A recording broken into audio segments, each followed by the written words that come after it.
Just before we start, if we could do a quick audio check for the participants. 017 speaker 1. 017 speaker 1. Am I audible? Yes, you're Invisible. audible. Okay. 017 speaker 2. Hello, am I audible? Yeah, you're audible. Thank you. 006 speaker 1. Good morning. I hope I'm audible. Yes, you're audible. And 006 speaker 2. Hello, am I audible? Yeah, okay.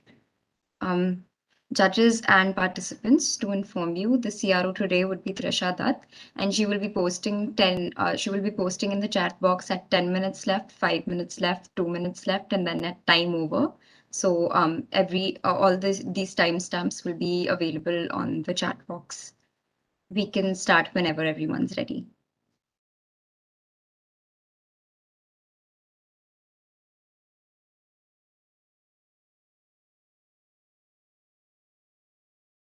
Do you want to start now? Yes, ma'am. Whenever the participants and judges are ready, we can start. Before we can start, do the counsel for appellants have the permission to share their screen? The judges. Sure. Thank you so much.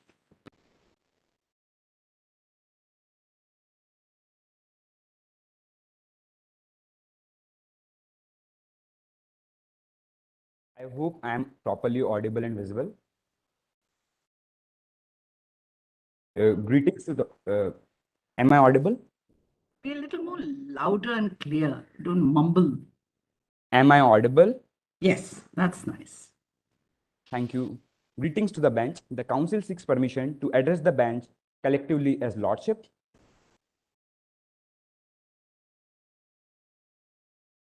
Several ladyships also. So I don't know. So it is upon the discretion of the bench. It's okay. Yeah, please go ahead. Much obliged, lordship. I shall argue for 20 minutes and consider question pertaining to the issue number 1, that is of jurisdictional clashes between NFTC and TRI, and issue number 3, that is of abuse of dominance by A3. Subsequently, my co-counsel shall argue for 18 minutes and consider question pertaining to issue number 2, that is of exclusive distribution agreement, and issue number 4, that is of alleged cartelization. If your lordship is well versed with the fact, the council seeks permission to move on to the issues. Please do. Much obliged, your lordship. The first issue is whether NFTC's jurisdiction supersedes that of TVA, and TVA has erred in passing its final order when the matter was sub judice before TVA. Your lordship, to understand this issue in a better manner, the council would like to state some relevant fact related to this issue. In the present case, JV was intermittently intercepting 8G ultra high frequency, that is 8G UHF, to charge its electric vehicle without a valid license. The rule of government of Nida Valley requires that any automobile manufacturing using frequency for mobility has to obtain license from TVA. A3 filed a complaint before TVA that JV is in violation of rule of government of Nida Valley, as it is intermittently intercepting 8G UHF without a valid license. But before TVA could have decided this, an anonymous complaint was filed against A3, and in pursuance of it, NFTC held A3 liable for abuse of dominance and exclusive distribution agreement without taking into consideration the pending case of licensing before TVA. It is humbly submitted that NFTC has erred in passing its final order, and the council will prove this by establishing, firstly, TVA would decide the issue related to licensing, and on the basis of TVA's decision, NFTC would have proceeded with its investigation in the charge of abuse of dominance against A3. Your lordship, in the landmark case of CCI versus Bharti Airtel, it was held by the Honorable Court that if the outcome of the case pending before the sectoral regulator affect the investigation undertaken by Competition Commission, then the sectoral regulator will be given the priority to decide the case first. In the present case, the case pertaining to licensing of 8G UHF was already pending before TVA. and the outcome of this case affect the investigation undertaken by NFTC. This is because if JV won't be held liable for intermittently using 8G UHF, it would come under the relevant market of manufacturing of remote charging electric car using 6G, 7G, and 8G UHF. And this would broaden the breadth of relevant market, which in turn affect the investigation of finding of abuse of dominance against JV, against A3. Further, the second limb of argument is that first TVA would decide the jurisdictional fact. It is submitted that in para 84 of Bharti Airtel case, if I request my researcher to please share the screen, the para 84 of Bharti Airtel case says that till the jurisdictional fact are strengthened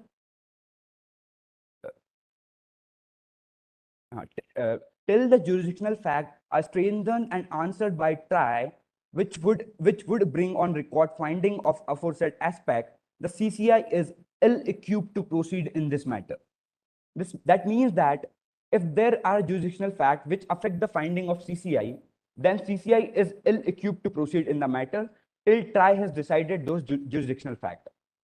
In the present case, the jurisdictional fact is whether intermittently picking up 8G UHF amounts to using frequency for mobility as per the government of Nidavali's notification. The above facts are jurisdictional fact and they have direct bearing in the decision of NFTC in establishing abuse of dominance of A3. This is because if intermittently picking up 8G UHF doesn't amount to using frequency for mobility, then JV won't be held liable for violating government of Nidavali notification and will form part of relevant market of remote charging electric car using 6G, 7G, and 8G UHF. And in this way, it would extinguish the monopoly of A3 in 8G segment. This would result in change in the aforesaid relevant market because of increase in competitive constraint. And if there is change in relevant market, then it is evident that the investigation undertaken by Competition Commission in matter related to abuse of dominance will also change.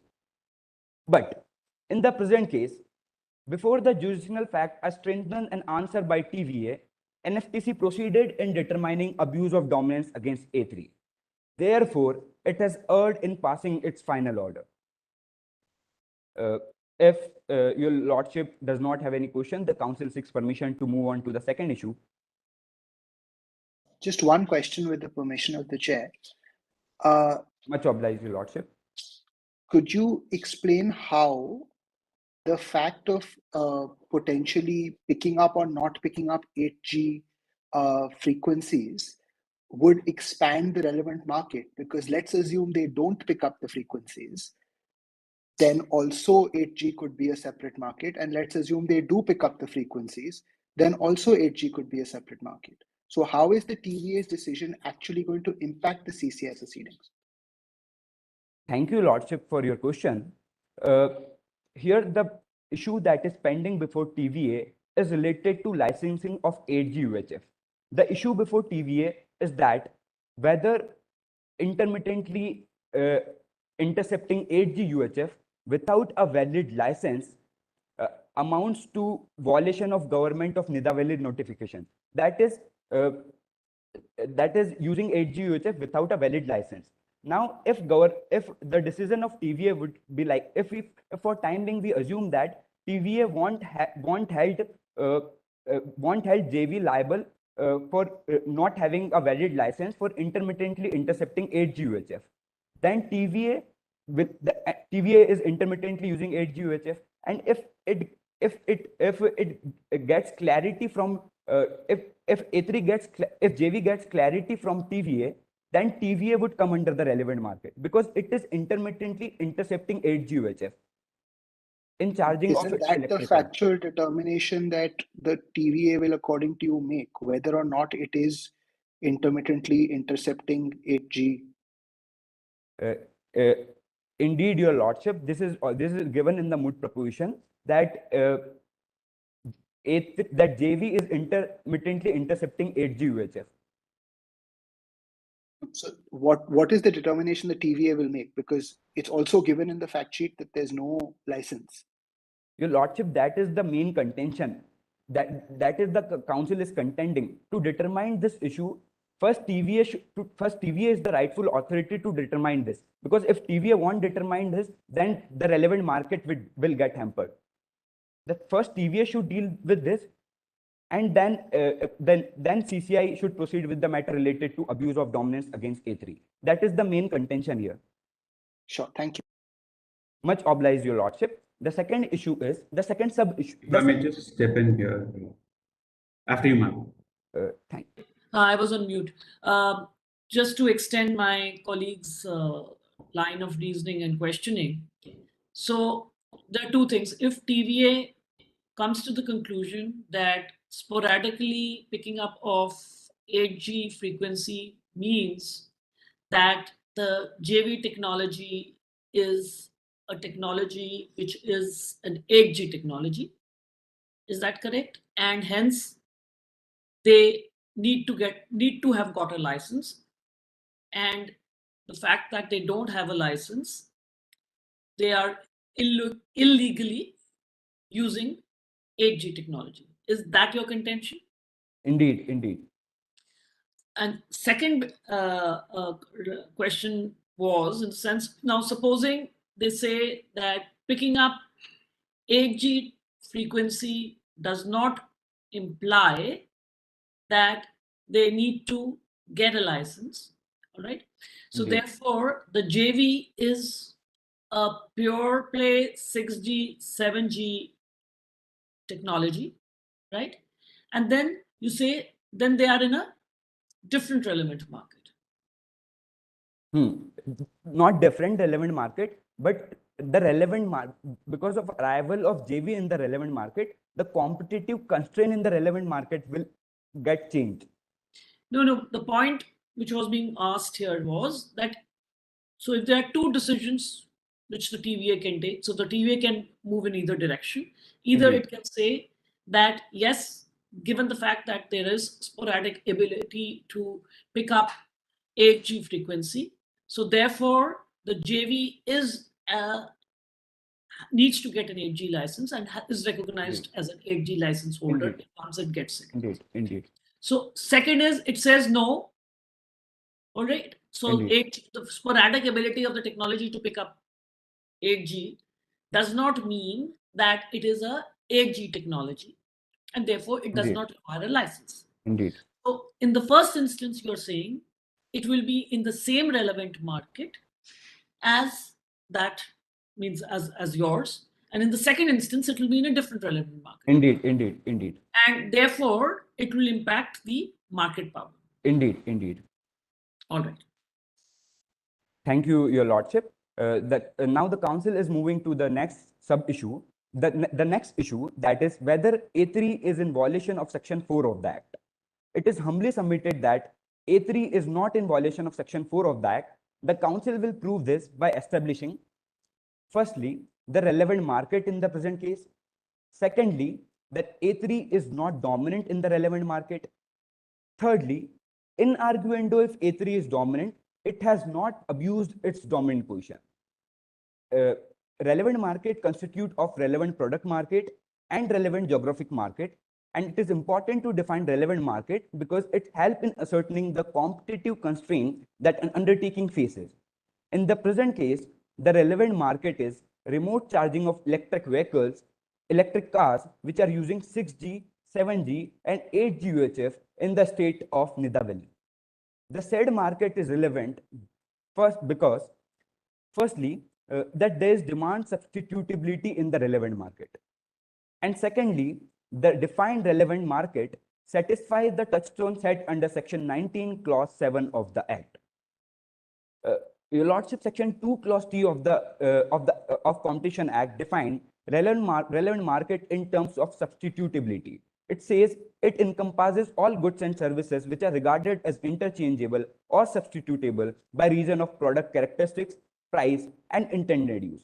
So this definition through demand substitutability as a major factor in ascertaining relevant market. The European Commission notice on definition of relevant market gives official recognition to SSNIP test in determining demand substitutability.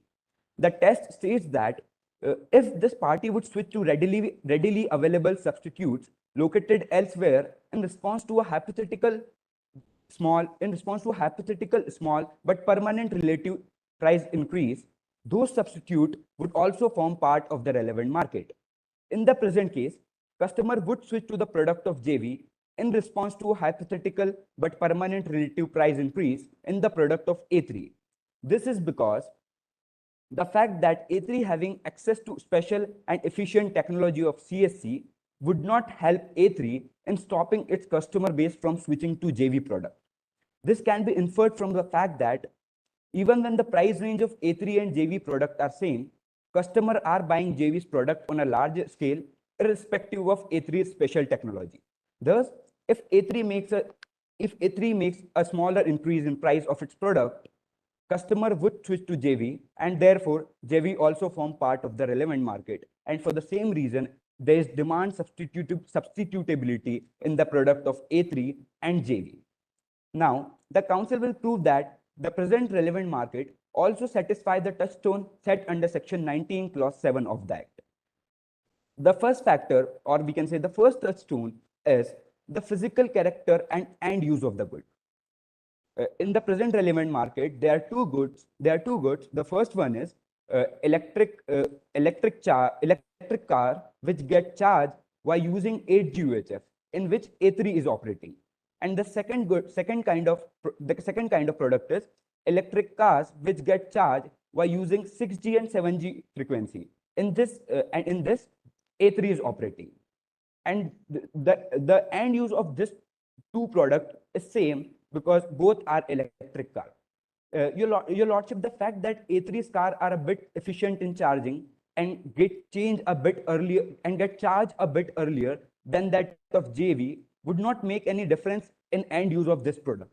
Therefore, this factor is satisfied, and therefore the relevant market defined is a correct relevant market. The second factor is price of the good. It is clearly mentioned in the Moot proposition that the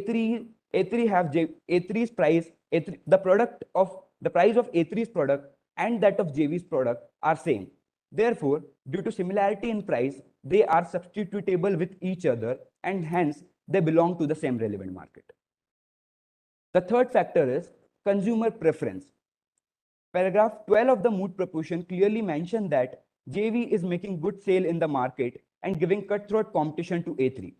This means that customers are not giving any special preference to A3's product, and customers are equally liking both JV's and A3 product. Therefore, A3's product and JV's product would belong to the same relevant market. Thus, it is proved that the relevant market of 8G UHF has demand substitutability, and it also satisfies the touchstone set under section 19 clause 4, and therefore the defined market is a relevant market. If your lordship does not have any question, the council seeks permission to move on to the next sub-issue. Yes, please do. Thank you. Much obliged, your lordship. Now, after determining the relevant market, I think my colleague has one question. Yeah, just hold on. Indeed. Yeah, you have brought in the relevant market because you brought section 4. Okay. Indeed. Do you really need a relevant market when you're looking at licensing arrangements? See, you're taking lordship, section 3 and then you're taking section 4. So what you are not audible. Like, oh, your voice is breaking. breaking. Now? No? Now you're audible. Okay. You have brought in section 4 and defined the relevant market. My question is very simple. Why have you brought section 4 to define the relevant market for looking at a licensing arrangements? Your lordship, the council has not taken a reference of section 4. The council has taken reference of section 19 clause 7 of the Act. Yes, I know. But your section 19.4 will follow from whether you're looking at section 4 or you're looking at section 3. you're looking at a licensing arrangement or an agreement, and then you want to know whether it is unfair or fair. And you are trying to see whether the entire proposition will rest on the fact that when you're looking at relevant market, you want to prove the dominance of one of ITRIA, ITRIA, whatever the name is that comes in. Is it necessary is what I'm asking you. Indeed, Your Lordship, it is necessary. Why? Because the council has to see to determine abuse of dominance. The council has to first the council has to determine the relevant market, and relevant market is to be determined in terms of substitutability. In the state That's of all right, but I'm not disputing how you have looked at Section 4. What you've done in Section 4 is perfectly right. But if you're looking at a licensing arrangement, you need to bring in Section 4 is the only question I'm asking, because you're conflating two sections. Is it necessary is all that I'm asking you. Your Lordship, the council is not able to understand your question. Could you please repeat it again? Leave it. Your Lordship, I got this question, but this question will be answered by my co-counsel in issue 3. Okay. This Council, question will be answered in issue 3. Okay. Okay. Council, I have 2 questions for you. Before you move on further. Indeed, Your Lordship. Assuming that TAV concludes that the joint venture was in fact in violation of telecom rules, does that prevent or preclude the joint venture from bringing any competition law action? Your Lordship, this issue will also be deal in issue. This question will also be deal in issue 3. Okay, then a connected question there. Yeah. Is it relevant for NFTC to hold on to the investigation till the time the telecom regulator has to figure out whether there is a violation of telecom rules? Indeed. It is relevant because the issue that is pending before TVA is affecting the investigation undertaken by Competition Commission of India. This is because of the reason that the issue that is pending before TVA would help in determining the relevant market, and relevant market would have direct effect on abuse of dominance, and that is the issue which is pending before NFTC or Competition Commission of India. Speaker, let's assume that the JV was in violation. Let's assume that JV was in violation of telecom rules. Indeed. And then what prevents the CCI from bringing an action? My simple question to you is, it is alleged that A3 has dominance, right?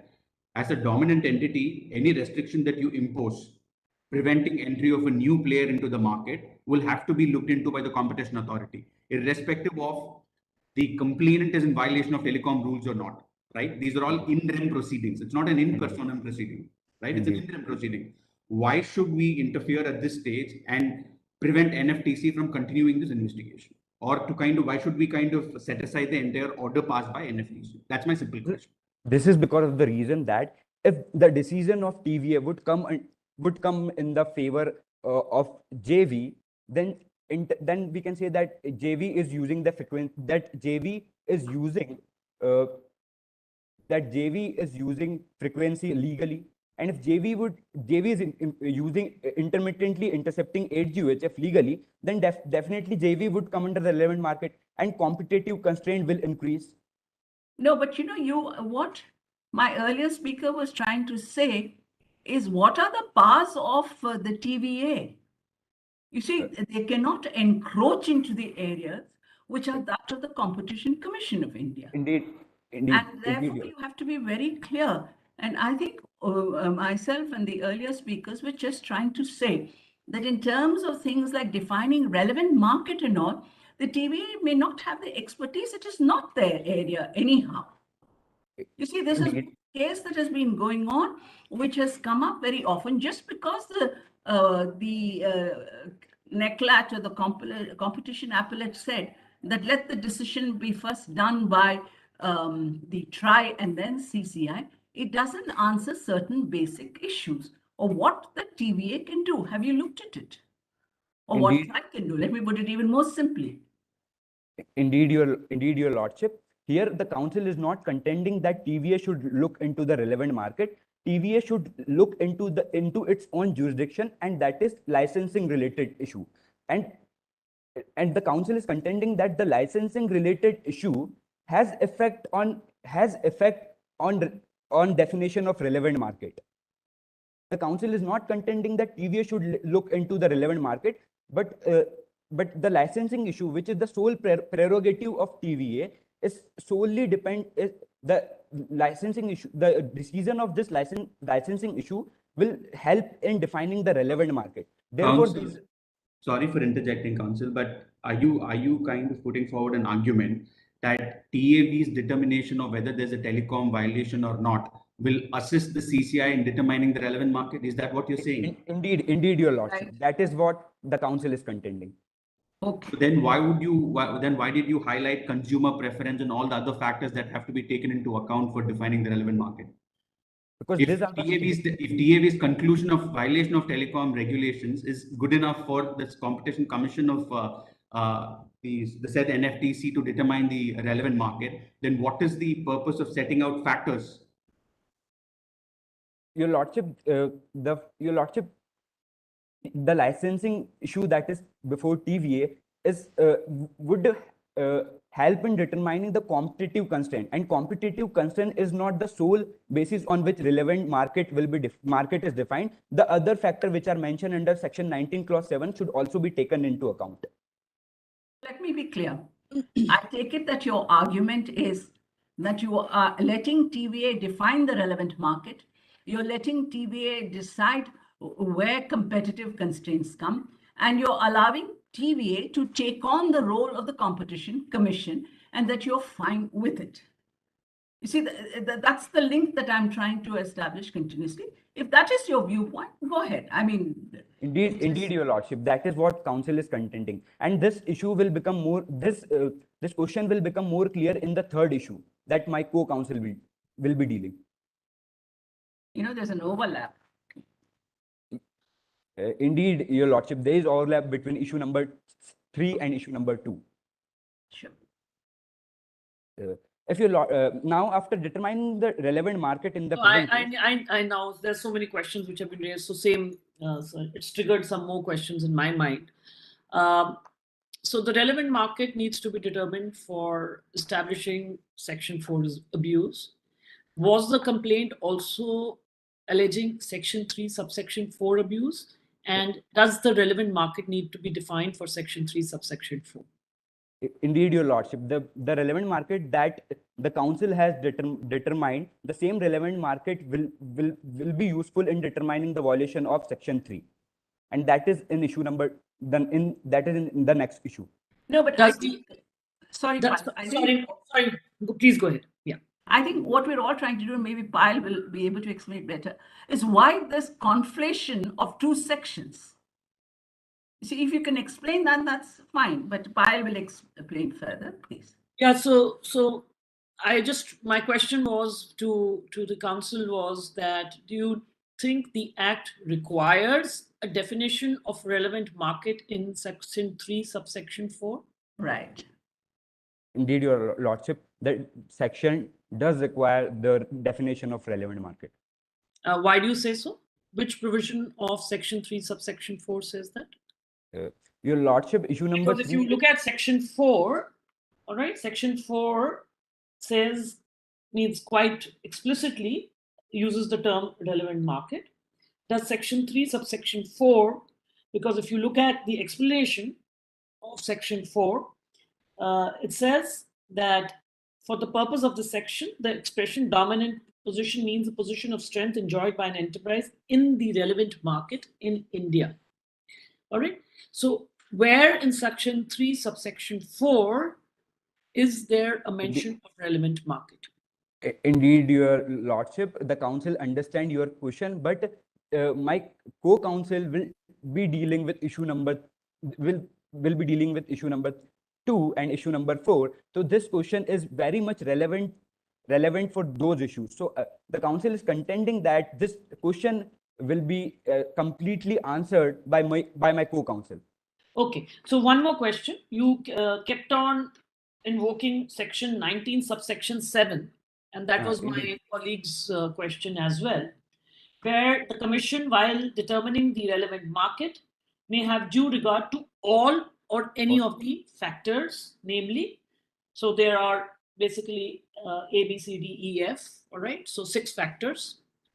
So what would TVA out of these 6 factors determine that would clinch the definition of the relevant market? Means what your argument is, your argument rests on the fact that TVA's determination of whether or not an 8G license is required or whether or not the JV is indeed in the 8G market, all right, would allow for the definition of the relevant market, right? So which of these 6 factors? Your lordship, that is price of the good. Because if there is competitive constraint between 2 enterprises, then they would try to increase or decrease price vis-a-vis the other. So it is affecting the price of the good, the factor present in section 19 clause 7 of that. What determination of the TVA will lead to a determination of the price? TVA Since the determination of TVA would influence the would be able to distinguish or to draw boundaries over the market because it will determine the price of the goods and services.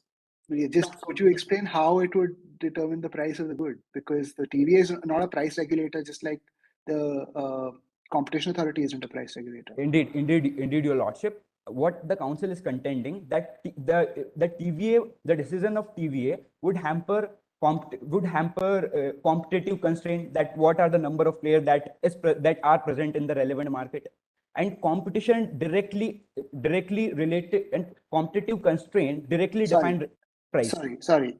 You can either say it will help you decide what the market is or who are the players in the market. Those are 2 different questions, right? Are you saying that it will help you decide what the market is, or are you saying it will help you decide who the players in the market are? The player in the market, and the player in the market in turn define the market is. So I don't want to press further, but anyway, so let me ask this question. So you are saying if it is determined, and I repeat, if it is determined by, and therefore a prior determination is required for the definition of the market, if it is determined by TVA that the JV also needs 8G license, all right? So also needs an 8G license, you think that will impact the commission's determination of the relevant market. Correct me if I'm wrong. And once it is determined that the JV is in the 8G market, that means that out of these 6 factors, all right, which of the factors would weigh on the mind of the commission? So means let us, for the sake of argument, accept your argument that it has to be sequential. All right.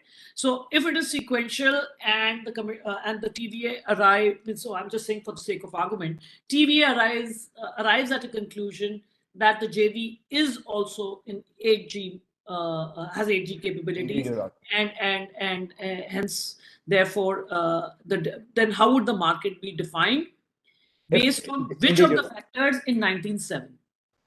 Indeed, your lordship, that as I already spoken, that would affect the price of the good. This is because of the reason that since in the present market only A3 is operating in electric car which are using 8G UHF. Now if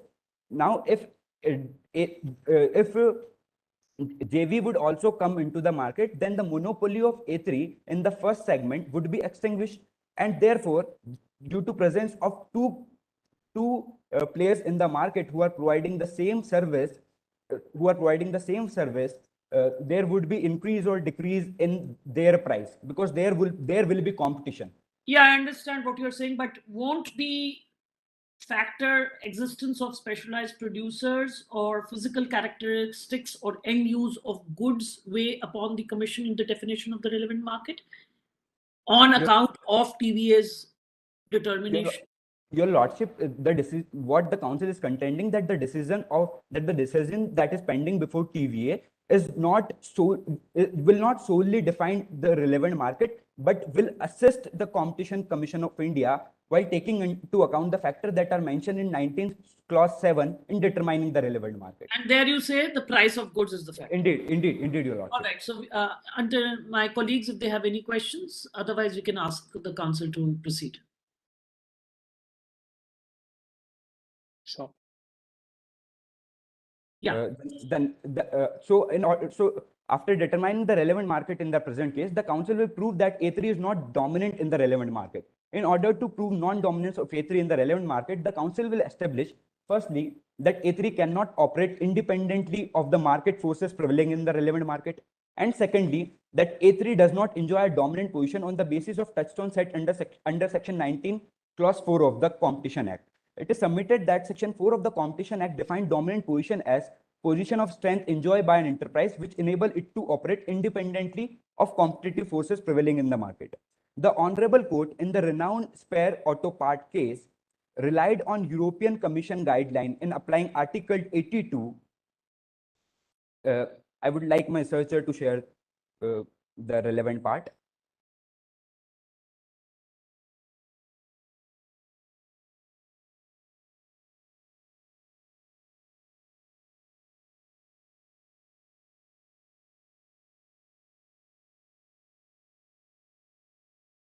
It is mentioned that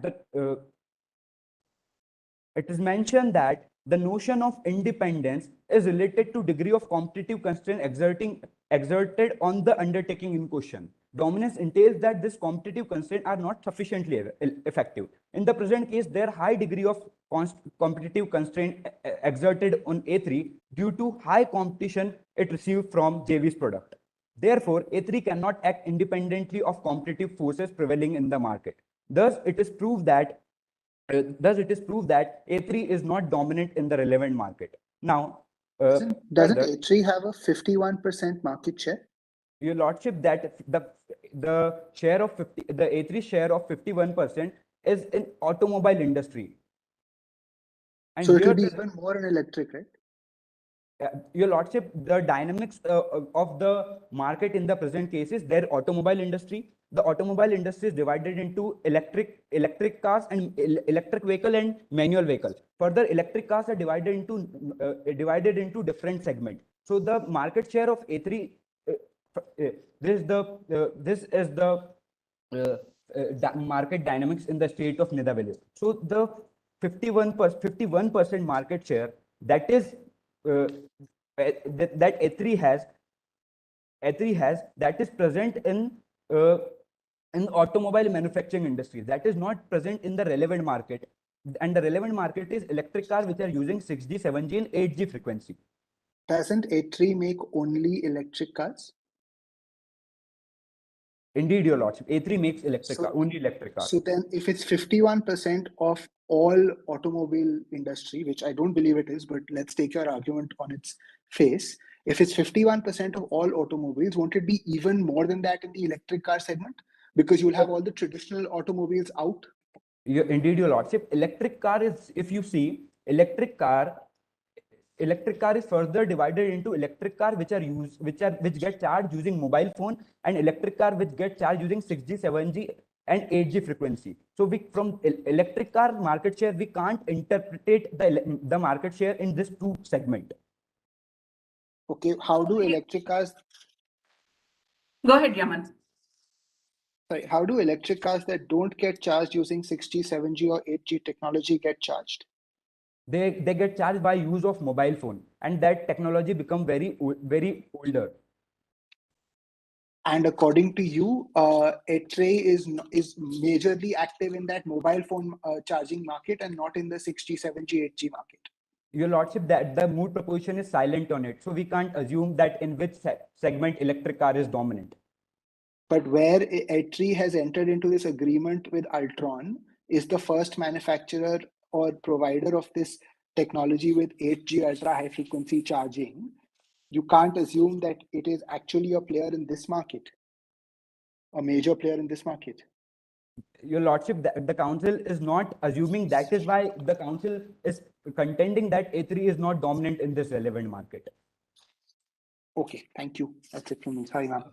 For my benefit, can you just clarify what is the product market that you are proposing? Indeed, your lordship.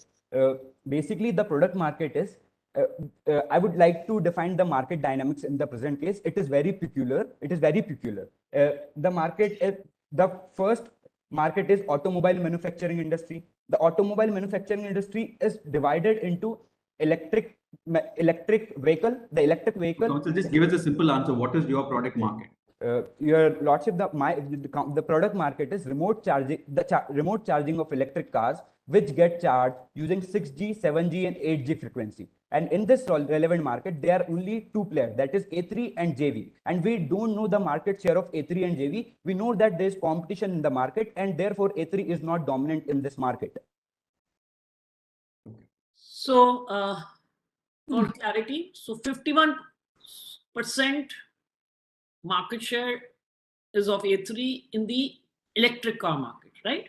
In the automobile market. No. So, correct me if I'm wrong, and my colleagues, because had mentioned. You're correct. A3 manufacturer is a manufacturer of apology, wireless charging, electric wireless.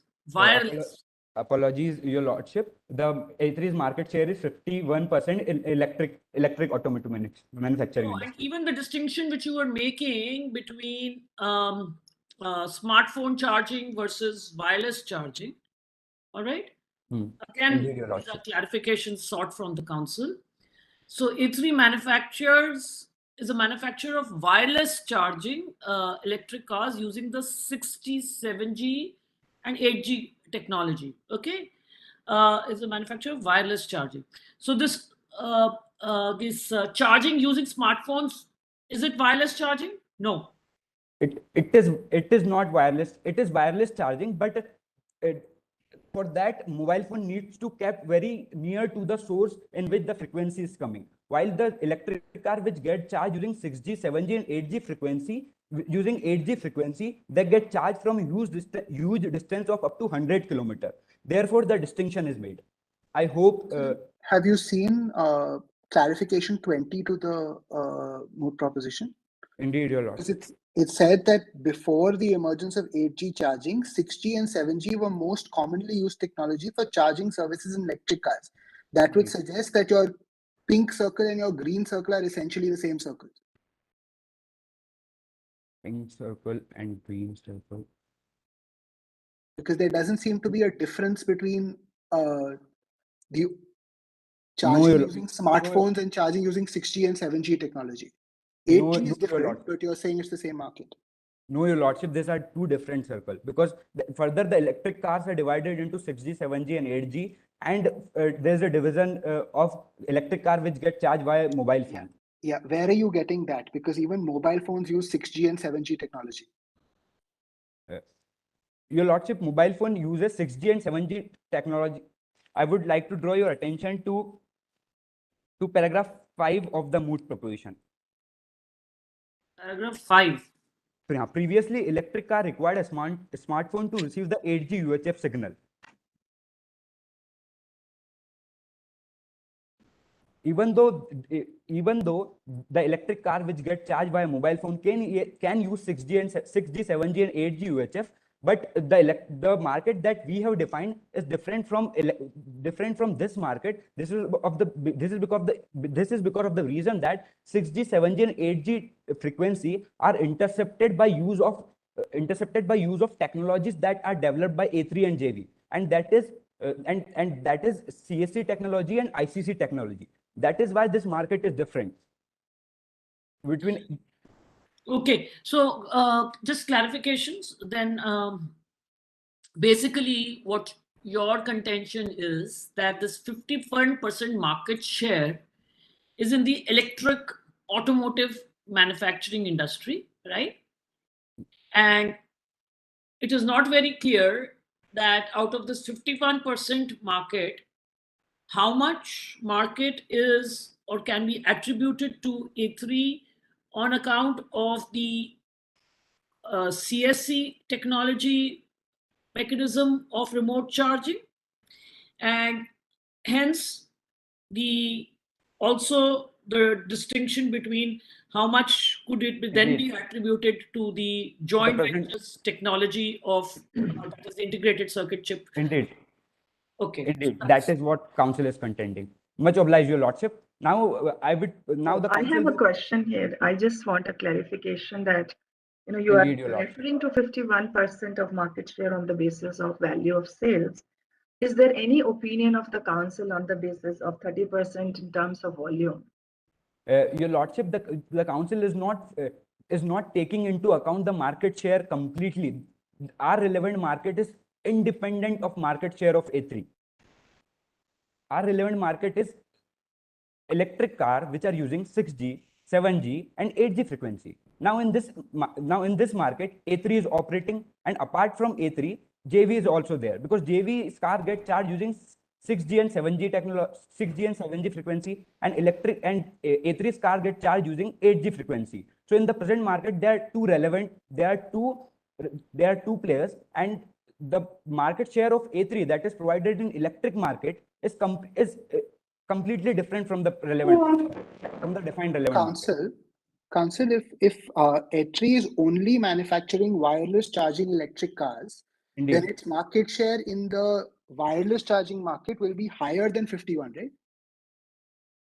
Could you please repeat your question, Your Lordship? If A3 only manufactures wireless charging electric cars, then its market share in the wireless market will be higher than 51. They are apart from A3, there are also players in the market which are electric vehicles, and they are using frequency. That is JV. So we can't. No, that's fine. But my question, this started when I asked you if A3's market share is 51%. You said no, that's in a different market, right? I'm saying if A3 only manufactures wireless charging electric cars, then its market share is 51% in a broader market.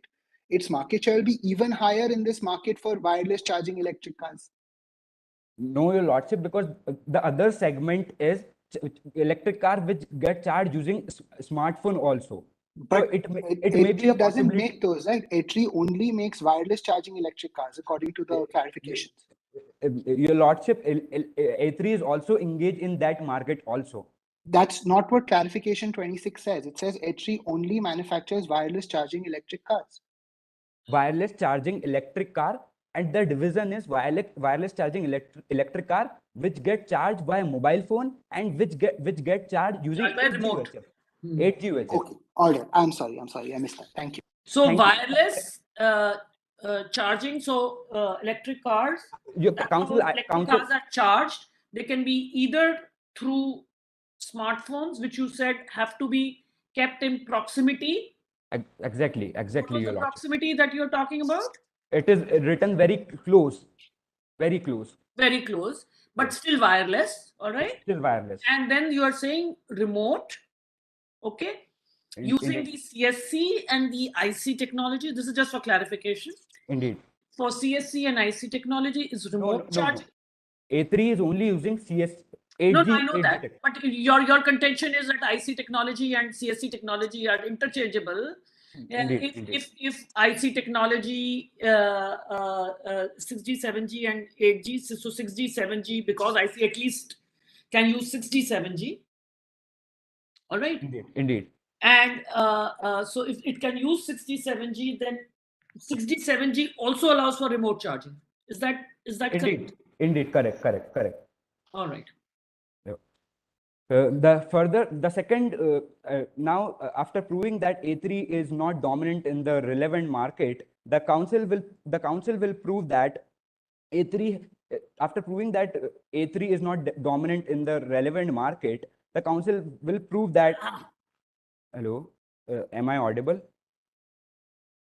Yes, you are. Please go ahead. So the council is contending that A3 does not satisfy the factor mentioned under section 19 clause 4 of the act, and not able to act independently of the competitive forces prevalent in the market due to the competition it received from JV. Therefore, A3 is not dominant in the relevant market.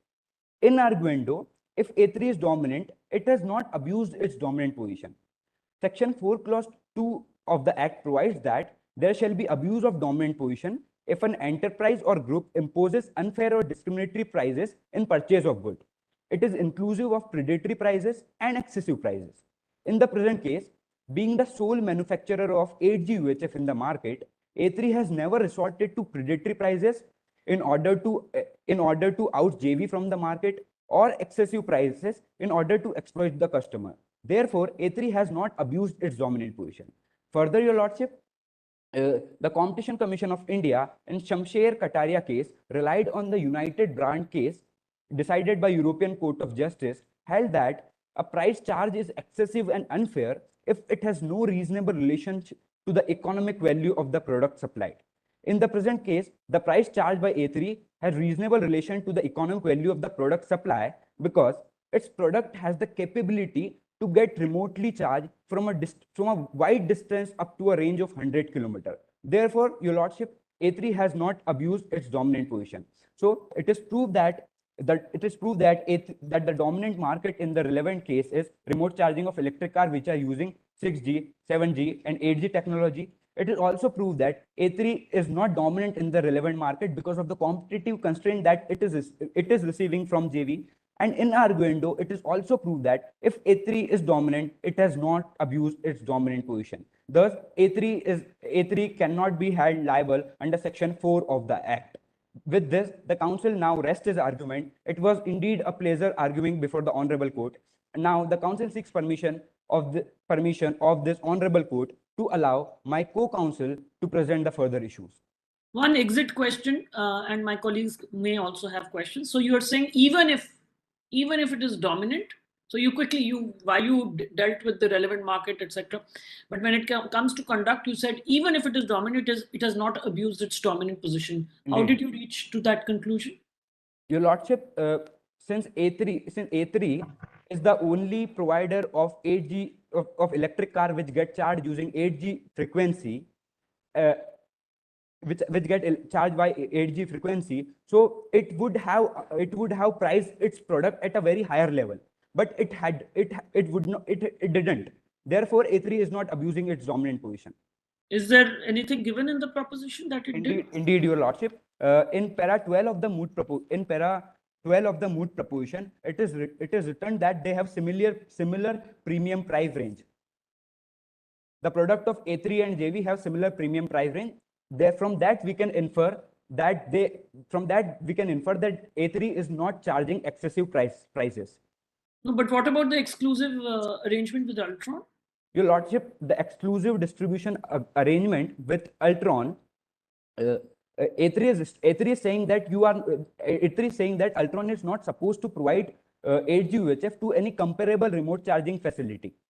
And in the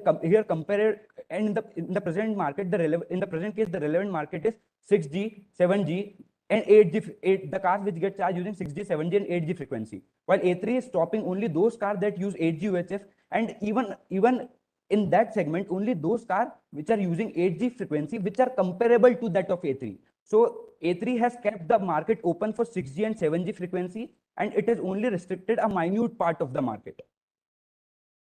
Therefore, A3 has not abused. Anyway, you can't have it both ways. If the market is 6G, 7G, 8G, and then you are saying that its conduct should be seen is only a minute portion of the market, which is 8G. As long as once 8G is in the market, indeed, so the conduct has to be seen in that market. Indeed, Your Lordship. It's right. conduct. Is there any question further? Yes, I think my colleague, Madam Geeta Gouri has. I think you have been very brave, and you have tried to answer it by combining various dimensions of the Competition Act. Now, when you do look at it, it is not clear when you look at the market first. It is also not clear, which I hope your colleagues will take it up, why you had to define a market.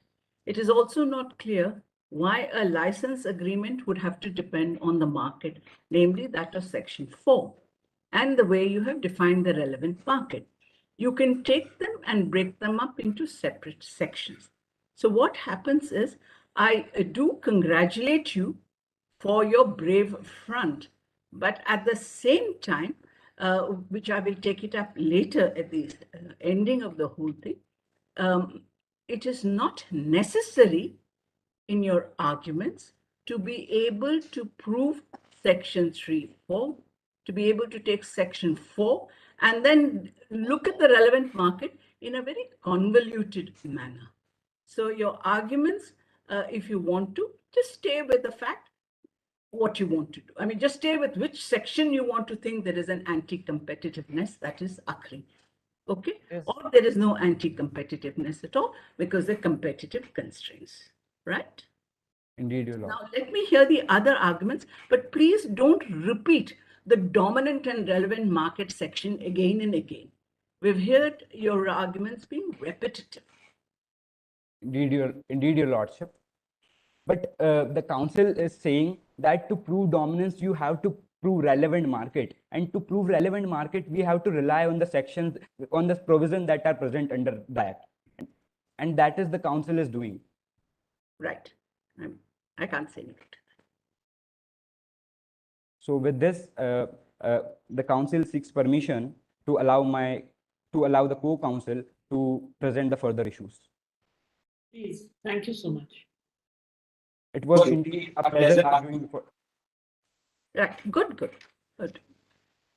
Greetings to the bench. I am the co-counsel appearing on behalf of parents, and I shall be arguing for the course of next 18 minutes and shall be dealing with issue 2, which pertains to the liability of A3 for violation of section 3(4)(c) of the Act, and also be dealing with issue 4, which pertains to the liability of Odin, Hela, and Fury for the violation of section 3 of the Act. In issue 2, the council shall be representing A3, while in issue 4, the council shall be representing Odin, Hela, and Fury. If your lordships do not have any preliminary inquiries, the council seeks permission to move on with the submissions for issue 2. Yeah, please do. Thank you. Much obliged, your lordship. So the question before this court under issue 2 is whether or not A3 has violated section 3(4)(c) of the Act, and the council most humbly pleads that there is no exclusive distribution agreement, or rather A3 has not violated section 3(4)(c) of the Act. The contention of the council is premised on a threefold argument. Firstly, the council contends that there is no exclusive distribution agreement between A3 and Ultron in essence. Secondly, the council proves that A3 has no market power to raise anti-competitive concerns. And thirdly, the council proves that even if there is a vertical agreement, there is no appreciable adverse effect on competition. So coming to the first limb of the argument, section 3(4)(c) of the Act defines exclusive distribution agreement as any agreement which limits, restricts, or withholds the supply of goods or services in the market, or if the parties are allocating any area for the disposal of goods.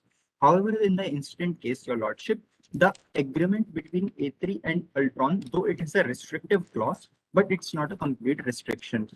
If the council can direct the attention of your lordship to para 6 of the Moot proposition, the para reads, Ultron provides the 8G frequency network services to A3 on a term that they would engage in a similar business relationship. The word similar business relationships are emphasized upon to provide the network services. Again, emphasis added to comparable remote charging facility in other electric cars. Now, your lordship, in the instant case, it is to be noted that A3 is the only company which is making electric cars which are fitted with the CSC-enabled technology, and the CSC-enabled technology is the only technology which is legally using the 8G ultra-high frequency for charging. Also, it is to be noted that the JV is producing ICC technology which can harness 6G and 7G signals. However, it has shown the ability to harness 8G signals sporadically, but at this time, they do not have a license for that, and the matter is pending before the TVA.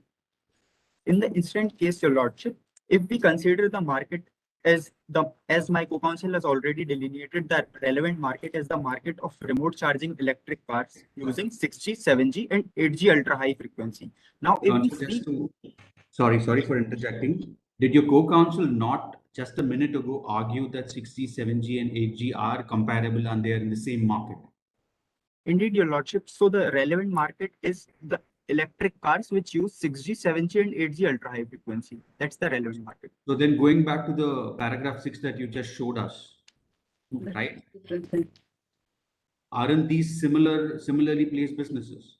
They are competing with you, right? Indeed, Your Lordship, and that is why the council is contending that only because the A3 only because the JV's product is somewhat similar, only if it gets the licensing from the TVA. Otherwise, it is not, because if the TVA does not grant to the license of using 8G to the JV, then A3 will be the only player using 8G. However, if it grants the license to use 8G technology, then JV can also be interpreted in the market which can use 8G technology. Council, I think what my colleague's point is, aren't you contradicting yourself? In There's what no- terms, Your Lordship? In your defense to the fact that it is agreement which is not fully restrictive, it is only restrictive to not to get into, could you just take us back to para 6 of the proposition? It is an agreement which you says Ultron provides the 8G frequency network to A3 on terms that they would not engage in a similar business relationship to provide network access to a comparable remote charging facility in other. So you are saying what the JV provides is not comparable. That was your defense.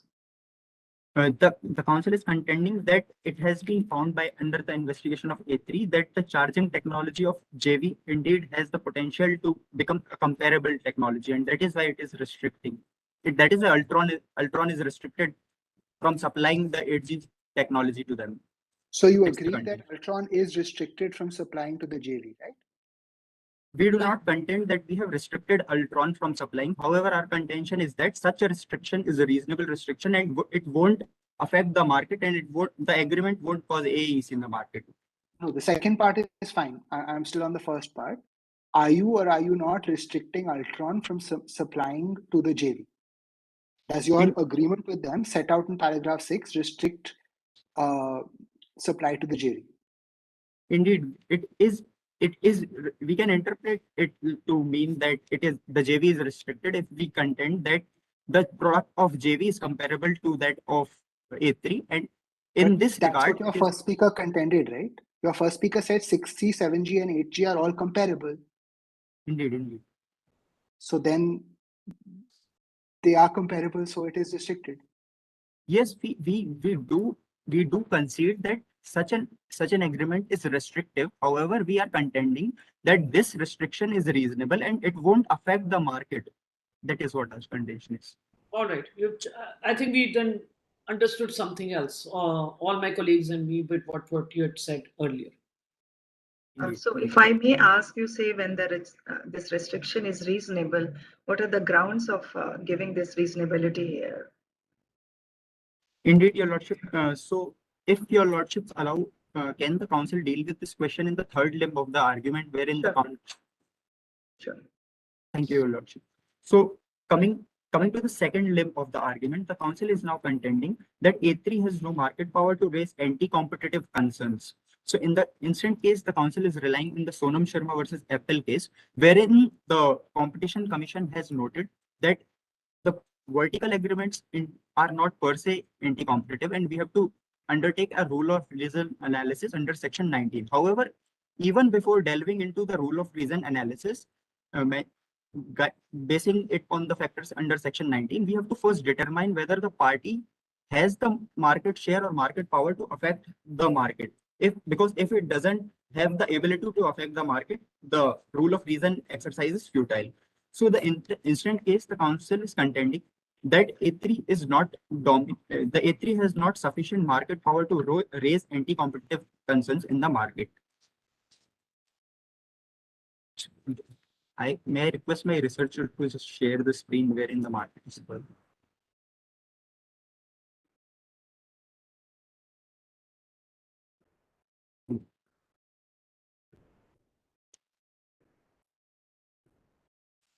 What is the test for market power?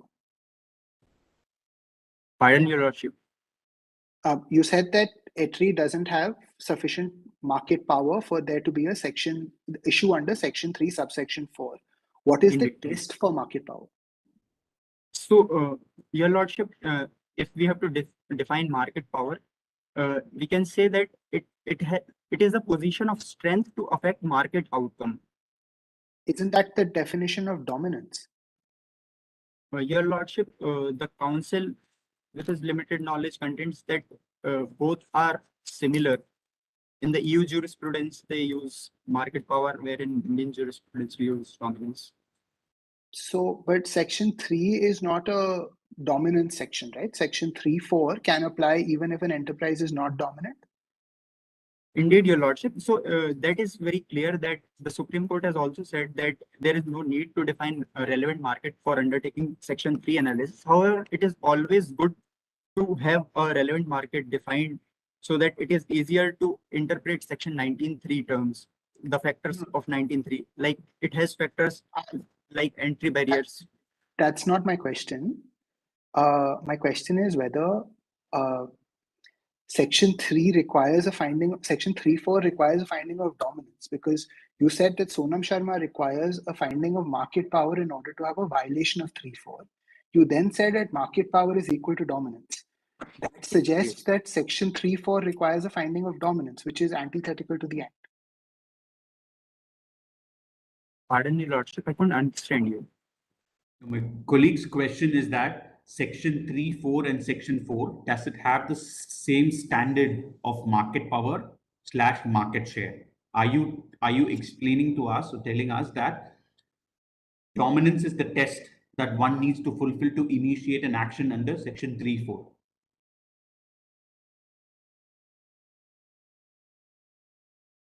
And I think a more fundamental question, because Your Lordship, there are some network issues with my co-counsel, so he will be joining in a while. Oh, okay. We can take a 5 minutes recess then, if my colleagues want. Otherwise, Yeah, I think we'll take 5 minutes. yes. A good idea. Thank you, Your So Lordship. we'll be back at 11:18. Right.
Your Lordship. Hello. Hello. Is the court clerk present here? Hello. I think we reconvene in 5 minutes. Yeah. I'm saying that there is problem with my co-counsel device. So can he join from the searcher's device? Like if they... That should go. Okay, thank you.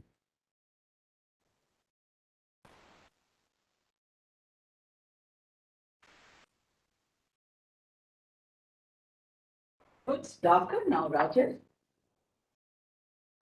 It's very dark now.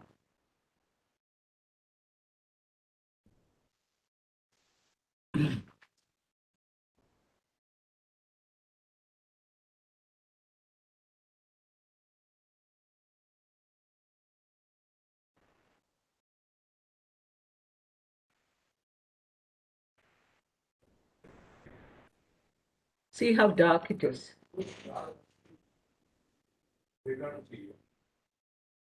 See now?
So have the connectivity issues been resolved?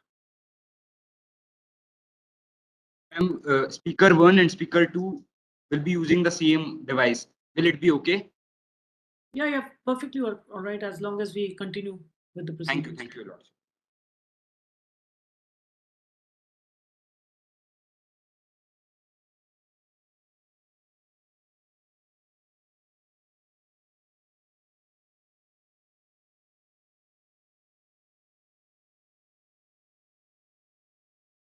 Just waiting for my other colleagues. They are there, I think. Yaman. I'm here, madam. All right. So yes, speaker 2, you can begin. And we start. Payal, I just need a clarification. Yeah. Because in this mark sheet that they have sent, they have given only two names, Priyam Indu Rakhya and Rituraj Singh Parmar. Is there a third speaker? No, ma'am. The third participant is the researcher. He won't be arguing. Okay. So you are the arguing counsels, the two of you? Indeed, Your Lordship. Okay, right. Apologies for the device malfunction, Your Lordship. Am I audible and visible now? Yes. Thank you.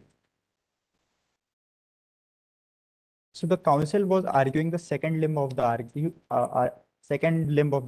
wherein he was contending that A3 has no market power to raise anti-competitive concerns, and Your Lordships had asked that what is market power and how can you say that it won't raise anti-competitive concerns. So picking up from there, the council is contending. Firstly, the council would like to direct the attention of Your Lordship to para 12 of the Moot proposition, line 3 and line 6.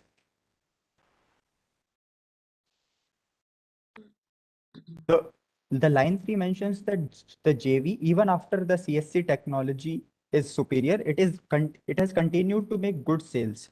And the line 6 mentions that there is a cutthroat competition between A3 and JV. Now, stemming from these two facts, the council is contending that even if A3 wants to raise the price of its CSC technology, it won't have the ability because the consumers will shift to the JV product since the prices are still similar. The JV's product is still being bought. So the A3 cannot act independently of the market forces. It is restricted because there is cutthroat competition of A3 with the JV. And therefore, we can't say that A3, even though it has some market share, it is not good to say that it can affect the market. And that's what the council is contending here. If your lord. Just one fundamental question, because I think we need to get clarity from you. So section 3 subsection 4 deals with vertical agreements. So what is the verticality between Ultron and A3? That is, sorry for the want of a better word, which, because it says, if you read section 3 subsection 4, any agreement amongst enterprises or persons at different stages or levels of the production chain in different markets. So clearly, I3 and Ultron have to be in different markets, all right? And here I'm not saying relevant markets. In respect of production, supply, distribution, storage, sale, or price of or trade in goods or provision of services. So one fundamental question which I require the councils to let us know, what are the different markets in which A3 and Ultron operate? Indeed, Your Ladyship.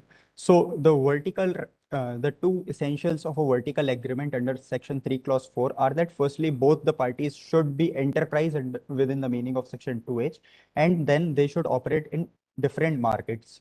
Now, in the instant case, it is very clear that they are enterprises because they are engaged in commercial and economic activities. As far as different markets are concerned, it is clear from the Moot proposition that A3 is engaged in the automobile market, or rather electric automobile market, because it is producing electric cars which use 8G signals.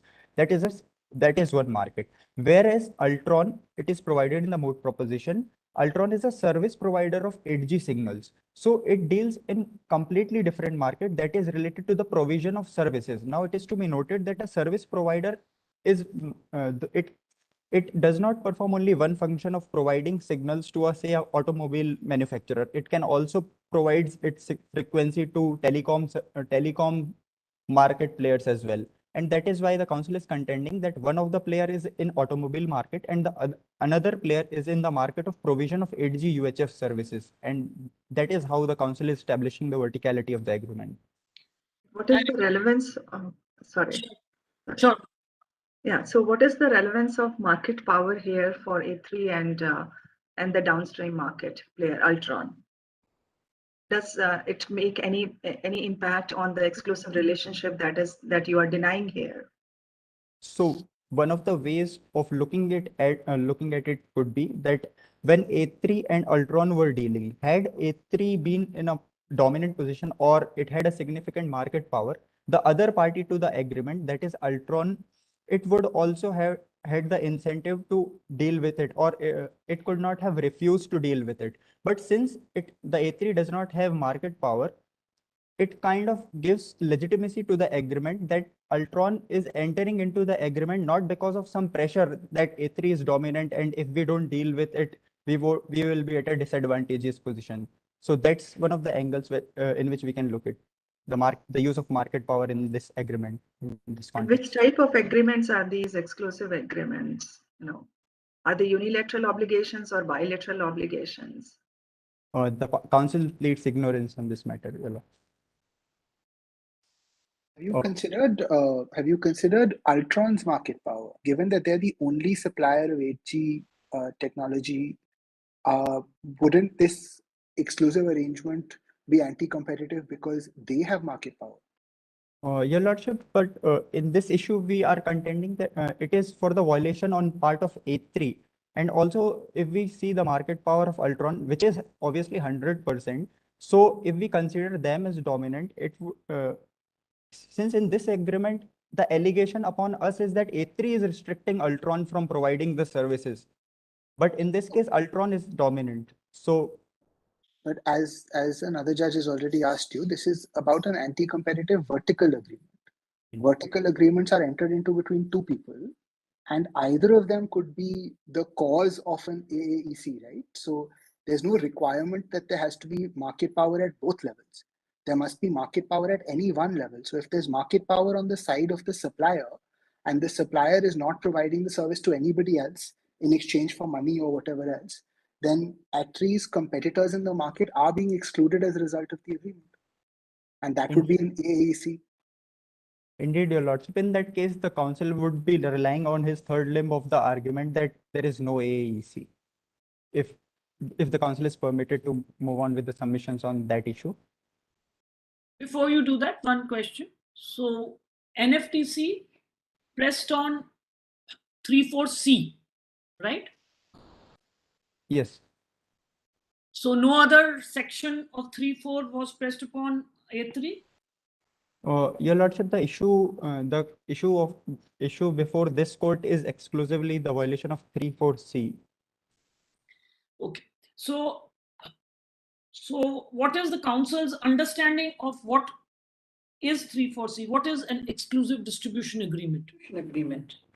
So exclusive distribution agreement has been defined under the Act as any such agreement which limits, restricts, or withholds the supply of goods or services in the market, or rather if there is any allocation of area for the disposal of goods. That is how distribution agreement is defined. So in which chain would means because as it has to be in different stages of production. So what does the word distribution mean? Is it a distributor or is it just a distribution in the sense of mere supply?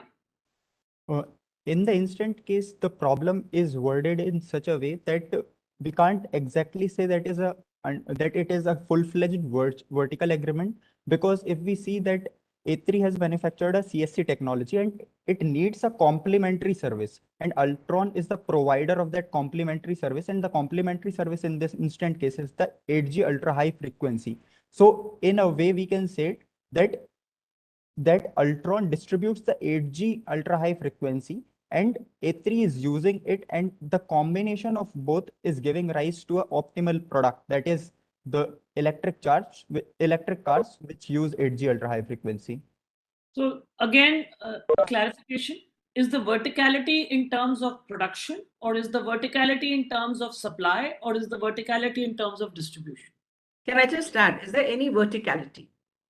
Because his earlier argument, you didn't deal with verticality at all. You could have an equation without verticality. Why did you bring a vertical relationship?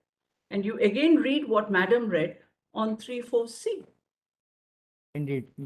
So in that case, I mean, the council is pleading that since Ultron and A3 are operating in different markets and they are enterprises, that is why it has to be a vertical agreement. And the council is also contending that it can't be interpreted as a full-fledged vertical agreement, and that cannot restrict this court from holding. I mean, that cannot restrict this court from dealing with this issue, because in the Hiranandani case as well, the commission has dealt that if certain agreements are not exclusively falling within a particular definition, just because they are not falling within a particular definitions, we cannot say that they are not causing AEC, and therefore we cannot let the defaulting parties go. Well, I'll keep my views here, Anandani. Okay. If you are saying that it is not an exclusive distribution agreement, referring to Hiranandani case, so it is a distribution agreement, even if it is not exclusive, right? Yes, we are that. Yes. Even if Yes, it's there- vertical. it's a vertical distribution agreement, right? Yes, we initially contended that it cannot be a vertical distribution agreement. However, even if it is, the council is contending that it won't cause AEC. No, the fundamental question which my colleague is asking is it a distribution agreement? I think that's what Dr. Harpreet Kaur was alluding to. In the strict sense, it won't be considered as a vertical agreement. And that No, leave alone vertical, horizontal. Is it a distribution agreement? Again, the council would say that if we strictly go by the definition under 3.4c, it won't be considered, because the council was initially also pleading that since it is not in essence restricting the supply of 8G UHF in the market, and therefore it can't be a distribution agreement. However, the council is contending even if the court considers it to be a vertical agreement or exclusive distribution agreement, it won't cause AEC. Again, fundamental question, and last before you move on to the AEC, what is the verticality? It is not clear to us. What do you think there exists in verticality? And if there exists a verticality, what is the verticality? The council do not see a verticality in the strict sense, and if there is no verticality, indeed will go in our favor, because if there is no verticality, then the question of AEC or the further analysis need not be undertaken. No, but the council has to let the court know whether there is a verticality. So don't leave us with choices. What is your position when it comes to verticality?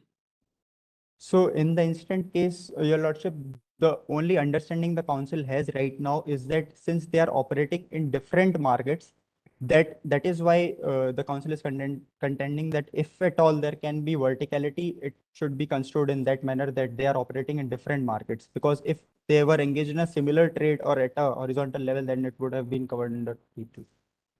So just to give you an example, supposing automobile, so one of the markets is automobiles, and the other, there is some kind of an agreement between that automobile manufacturer and agreement. I'm not saying restrictive or anything, and provider of say vinyl or PVC or whatever.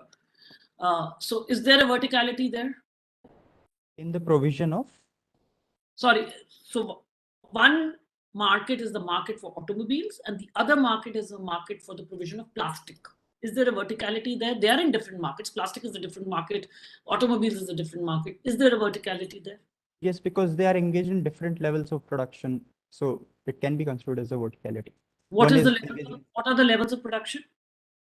level of production is Different manufacturing, stages, actually. distribution, Different supply. stages of or levels of, yeah. All So right. it can be it So can be then manufactured. isn't Ultron and i3 in different stages or levels of the production chain? So if we are going by the production chain, the Ultron is we cannot say that it is producing 8G signals, because that is something which the government distributes the spectrum. So it won't be good enough to go by the production chain in this sense. So what does it provide? It provides the 8G ultra high frequency, which is a complementary But service. production change in goods or provisions of services? Indeed, indeed. Okay. So anyway, you continue with your next link, please, unless there are other further questions by my colleagues. Just wanted to again clarify with him what Madam Payal was saying. Is a chip can be used anywhere. So why have you brought in the question of verticality for the car? Verticality with the car. Automobile car, this electric car, etc., which is using a chipset. Indeed. A chipset is something that is used in a lot of activities now. So where is the verticality is what I am trying to understand from you. Indeed, Your Lordship, but the chip in this case, which is the CSC enabled technology, it is only designed in such a way that it can harness 8G UHF for the purpose of electric automobile industry. And similarly, the JV has produced a chip which can only be fitted in electric cars, and it can harness 6G and 7G technology. So the chip in the instant case is restricted to the automobile industry, the electric automobile industry. Okay. Indeed. So the council now contends that there is no appreciable adverse effect on competition, and the council shall be taking reference of section 19 clause 3, wherein the there are several factors mentioned, and 3 of them are anti-competitive factors and 3 are pro-competitive factors. And the council is contending that in the instant case, there are the pro-competitive factors of the agreement are outweighing the anti-competitive factors, and therefore there is no AAEC in the market. In the instant case, Your Lordship, if we go by the factor 1, 2, and 3, which is creation of barriers to the new entrants or foreclosure of competition, the council is contending that the A3 has not restricted JV from entering into the relevant market because it is already present in the relevant market. The relevant market, as already defined by my co-counsel, was the market for the production of electric cars, which uses 6G, 7G, and 8G signals. Now the JV is already in the market, and it has manufactured a technology which is manufactured after the agreement, which the Ultron and A3 agreement. After this agreement, the JV has manufactured an ICC chip which is harnessing 6G and 7G technology and has shown the ability to harness the 8G technology. Now, since there is the presence of players in the market and there is cutthroat competition, as already mentioned in the Moot proposition. Further, to corroborate with facts, the JV is making good sales by selling the 6G, 7G enabled chip. So it cannot be said that it is foreclosing the competition. Also, as the council already mentioned, that the invention, or rather the innovation of the ICC chip, is after the agreement has already taken place, and therefore it cannot be said that it is anti-competitive on that front. Further, coming to the pro-competitive aspects, the CSC technology of A3 is innovative technology, and one of the factors in 19.5 is the promotion of technical and scientific development. Now the CSC technology has given a lot of relief to the consumers, because before the coming of the CSC technology, the consumers were only using a technology in which they had to rely on smartphones, and they had to adjust the smartphones in such a way that their electric cars got charged. Now, after the CSC technology, they can charge their electric cars from a distance as long as 100 kilometers. So this has ended the consumer's dependence on the smartphones for charging, and therefore it is leading to accrual of benefits to the consumers as well. And therefore, to summarize, the pro-competitive effects are present in this case, and we can't say that they are being dominated by the anti-competitive effects. That is the summary of. Don't the pro-competitive effects have to be contingent on the exclusive nature of the agreement? Pardon, Your Lordship. So you said the pro-competitive effect. So there's a new product that's helping people; they don't have to use a smartphone, etc. And that's why this agreement is fine. But are those benefits of the agreement or benefits of the technology?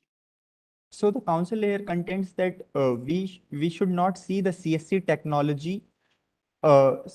technology alone and the agreement alone, because it is to be noted that CSC technology is nothing without the provision of the 8G ultra high frequency services, because the CSC technology or the CSC. But could those services have been provided in the absence of exclusivity? So on that front, the council is arguing that vertical agreements are justifiable if they solve the free rider problem. Now, in the instant case, the council is contending that if 8G services were allowed to similar charging technologies like that of the JV, they could have free rided on our technological efforts or our promotional efforts. This is because how they would have to develop their own chip. So how can they free ride of your technology? This is because, Your Lordship, it is mentioned in the Moot proposition that they do not have the optimal capacity to use the 8G ultra high frequency. Their product has only showed the capability to harness 6G and 7G frequency completely. Now, if we give 8G ultra high frequency to JV, which firstly they don't have license to use, secondly they can't use it optimally, then it can affect the consumer of our firm, that is A3, because they can form an adverse opinion about the CSC technology as well, which uses the 8G frequency optimally. And that is why, firstly, our consumers can think that their product is using 8G efficiently. What is the connection between 8G and the CSC technology? I mean, The connection. Yeah, it is just an enabler. 8G is an enabler to use the technology. For example, for you to use a ceiling fan or an air conditioning, electricity is required, right? So how does your client preventing the joint venture from accessing 8G promote your technology? Or kind of we're not able to understand this. I mean, if someone makes a bad fan, that won't give the world a bad opinion about electricity, right? So. Indeed. So on that front, it can be understood that Ultron is providing the 8G ultra high frequency to the cars which have the CSC technology. Now it can be reasonably assumed that if one of the firm that is Ultron is providing the 8G ultra high frequency, they will get a significant know-how of the CSC technology as well. Now, if the same provider is also providing to a comparable remote charging facility, then our know-how also can get transferred. How is this know-how getting leaked by? How is know-how getting leaked by? The argument that you are proposing is that just because Intel's computer, an Intel-based planted computer, is using electricity, and the same electricity is being used by, let's say, some other manufacturer, they'll have know-how. 8G is a technology which enables you to use a certain product, right? How will your competitor, by using 8G, have access to the underlying technology?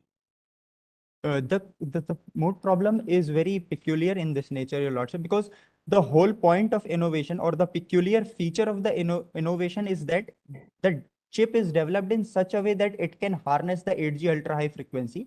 So the council is moving on a reasonable assumption that the provider who is providing the 8G ultra high frequency, they will get a significant know-how of how they are harnessing the technology. That's a reasonable assumption of the council. So just one last question, because you have issue 4 also left, right? Indeed. Yeah.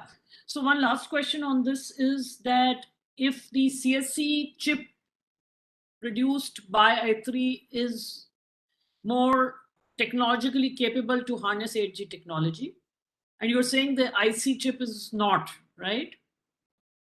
Indeed. Is that your contention?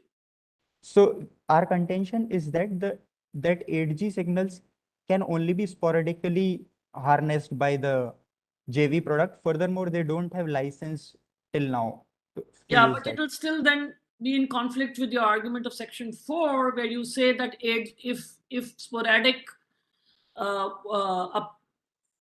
uptake of 8G signals would mean that they have 8G capability and hence they are in the same market. So there would be some kind of conflict. Never mind.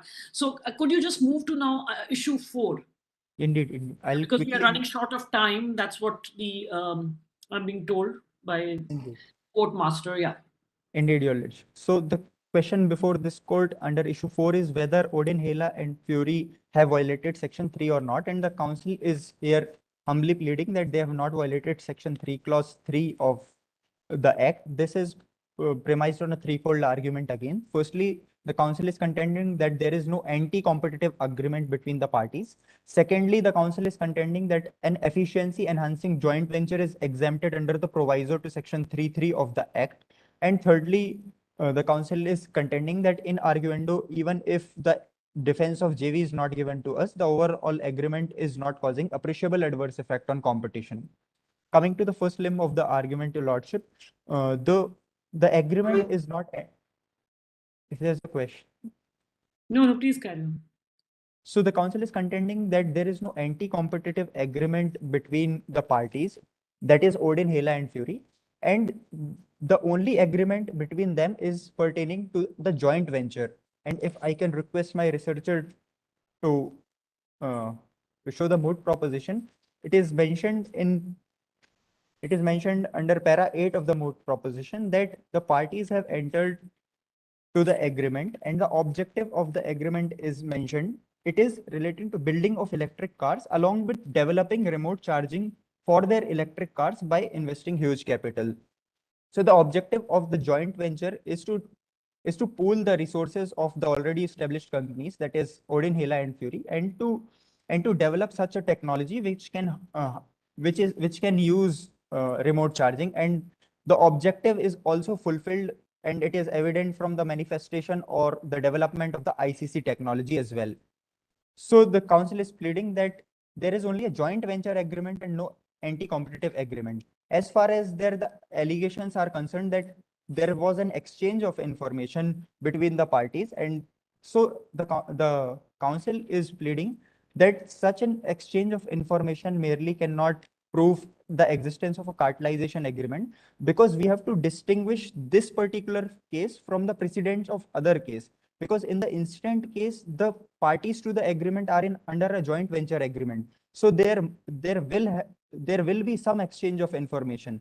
So if the joint venture wants to float a bid, firstly, the parties to the agreement like Odin, Hela, and Fury, they have to come at a particular price.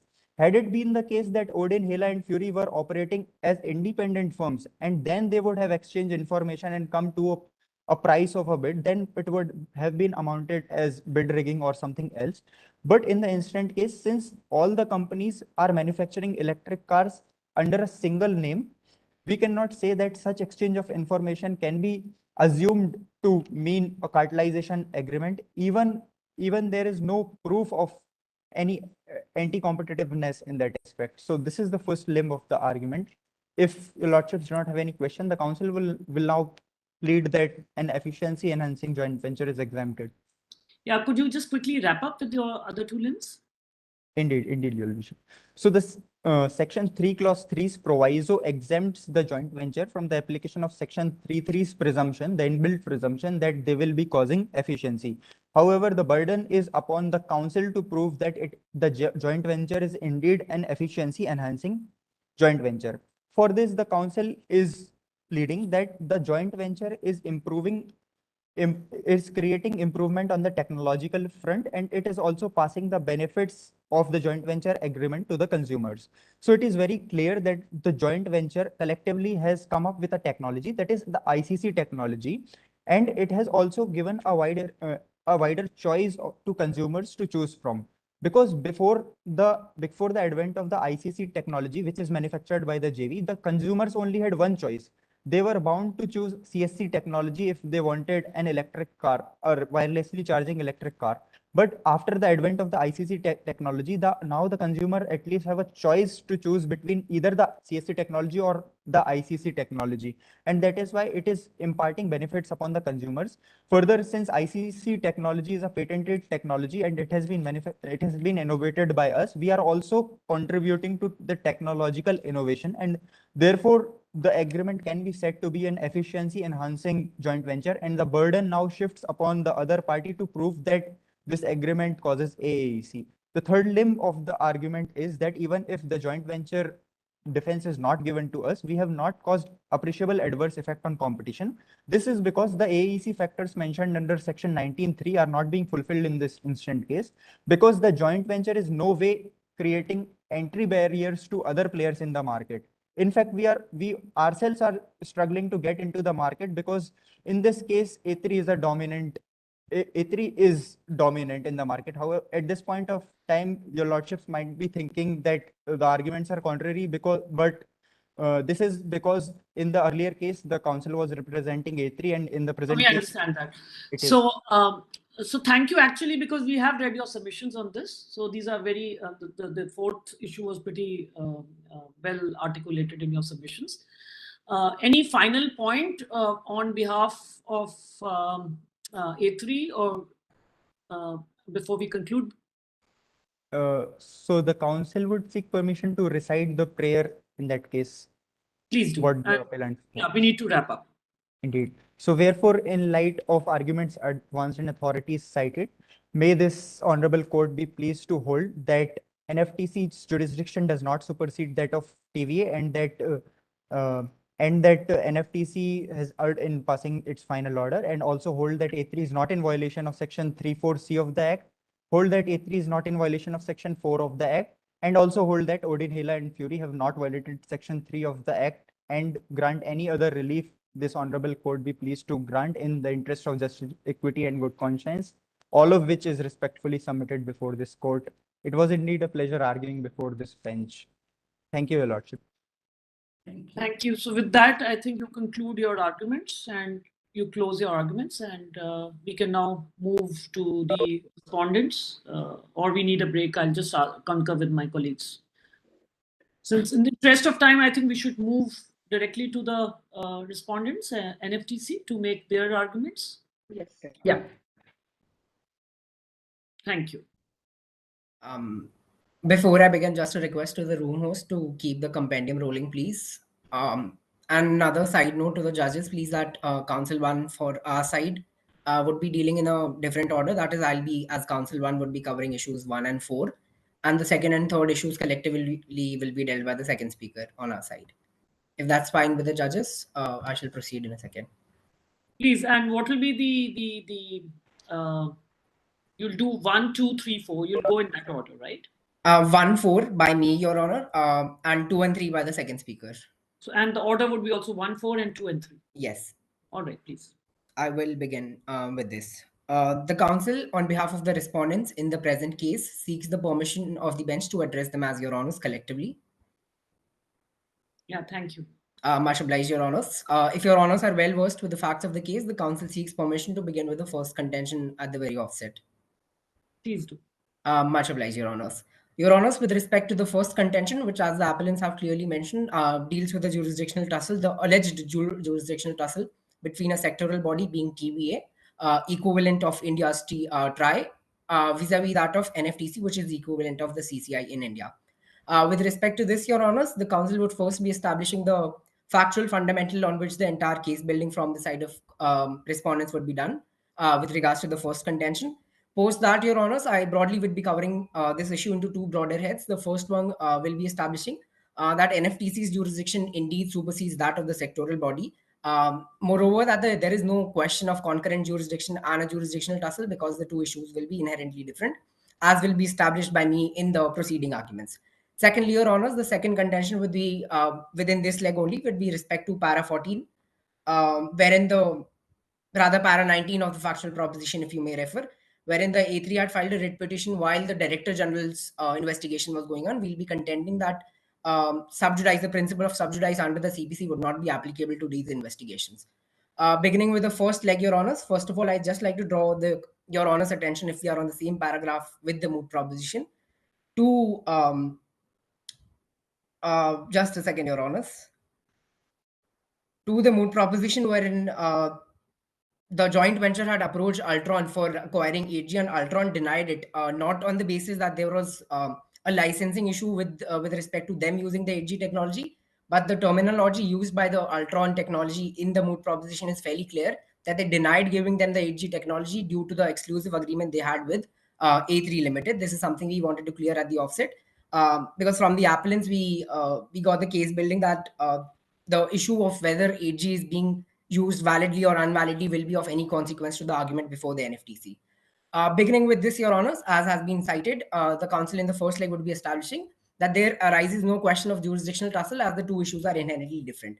To contend, Your Honors, it's submitted that yes, indeed, as the NFTC's issue deals with an exclusive agreement on whether the AG technology is being dealt with exclusively by A3 and Altron in between them, without giving access to any comparable technology of the same kind.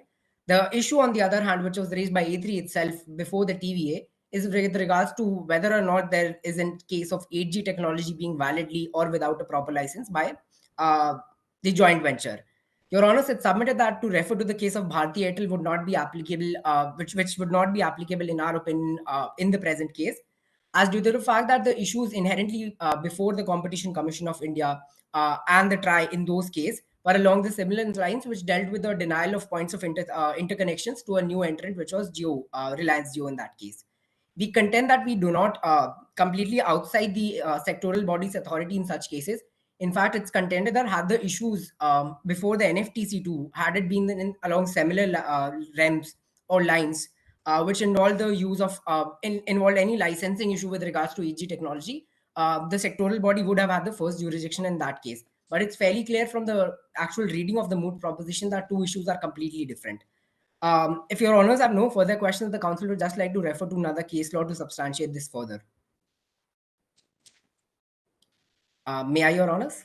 Yeah, you can, but just one quick this thing. What the contention made by A3 counsel is the fact that until and unless the telecom authority determines the licensing issue, much obliged, the entire issue of relevant market, dominance, etc., stays in abeyance. I would answer that question in two folds, Your Honor. First one, with respect to relevant markets, we, as in our the submission also, we feel that relevant market is of no consequence with regards to jurisdictional in the second in this present case.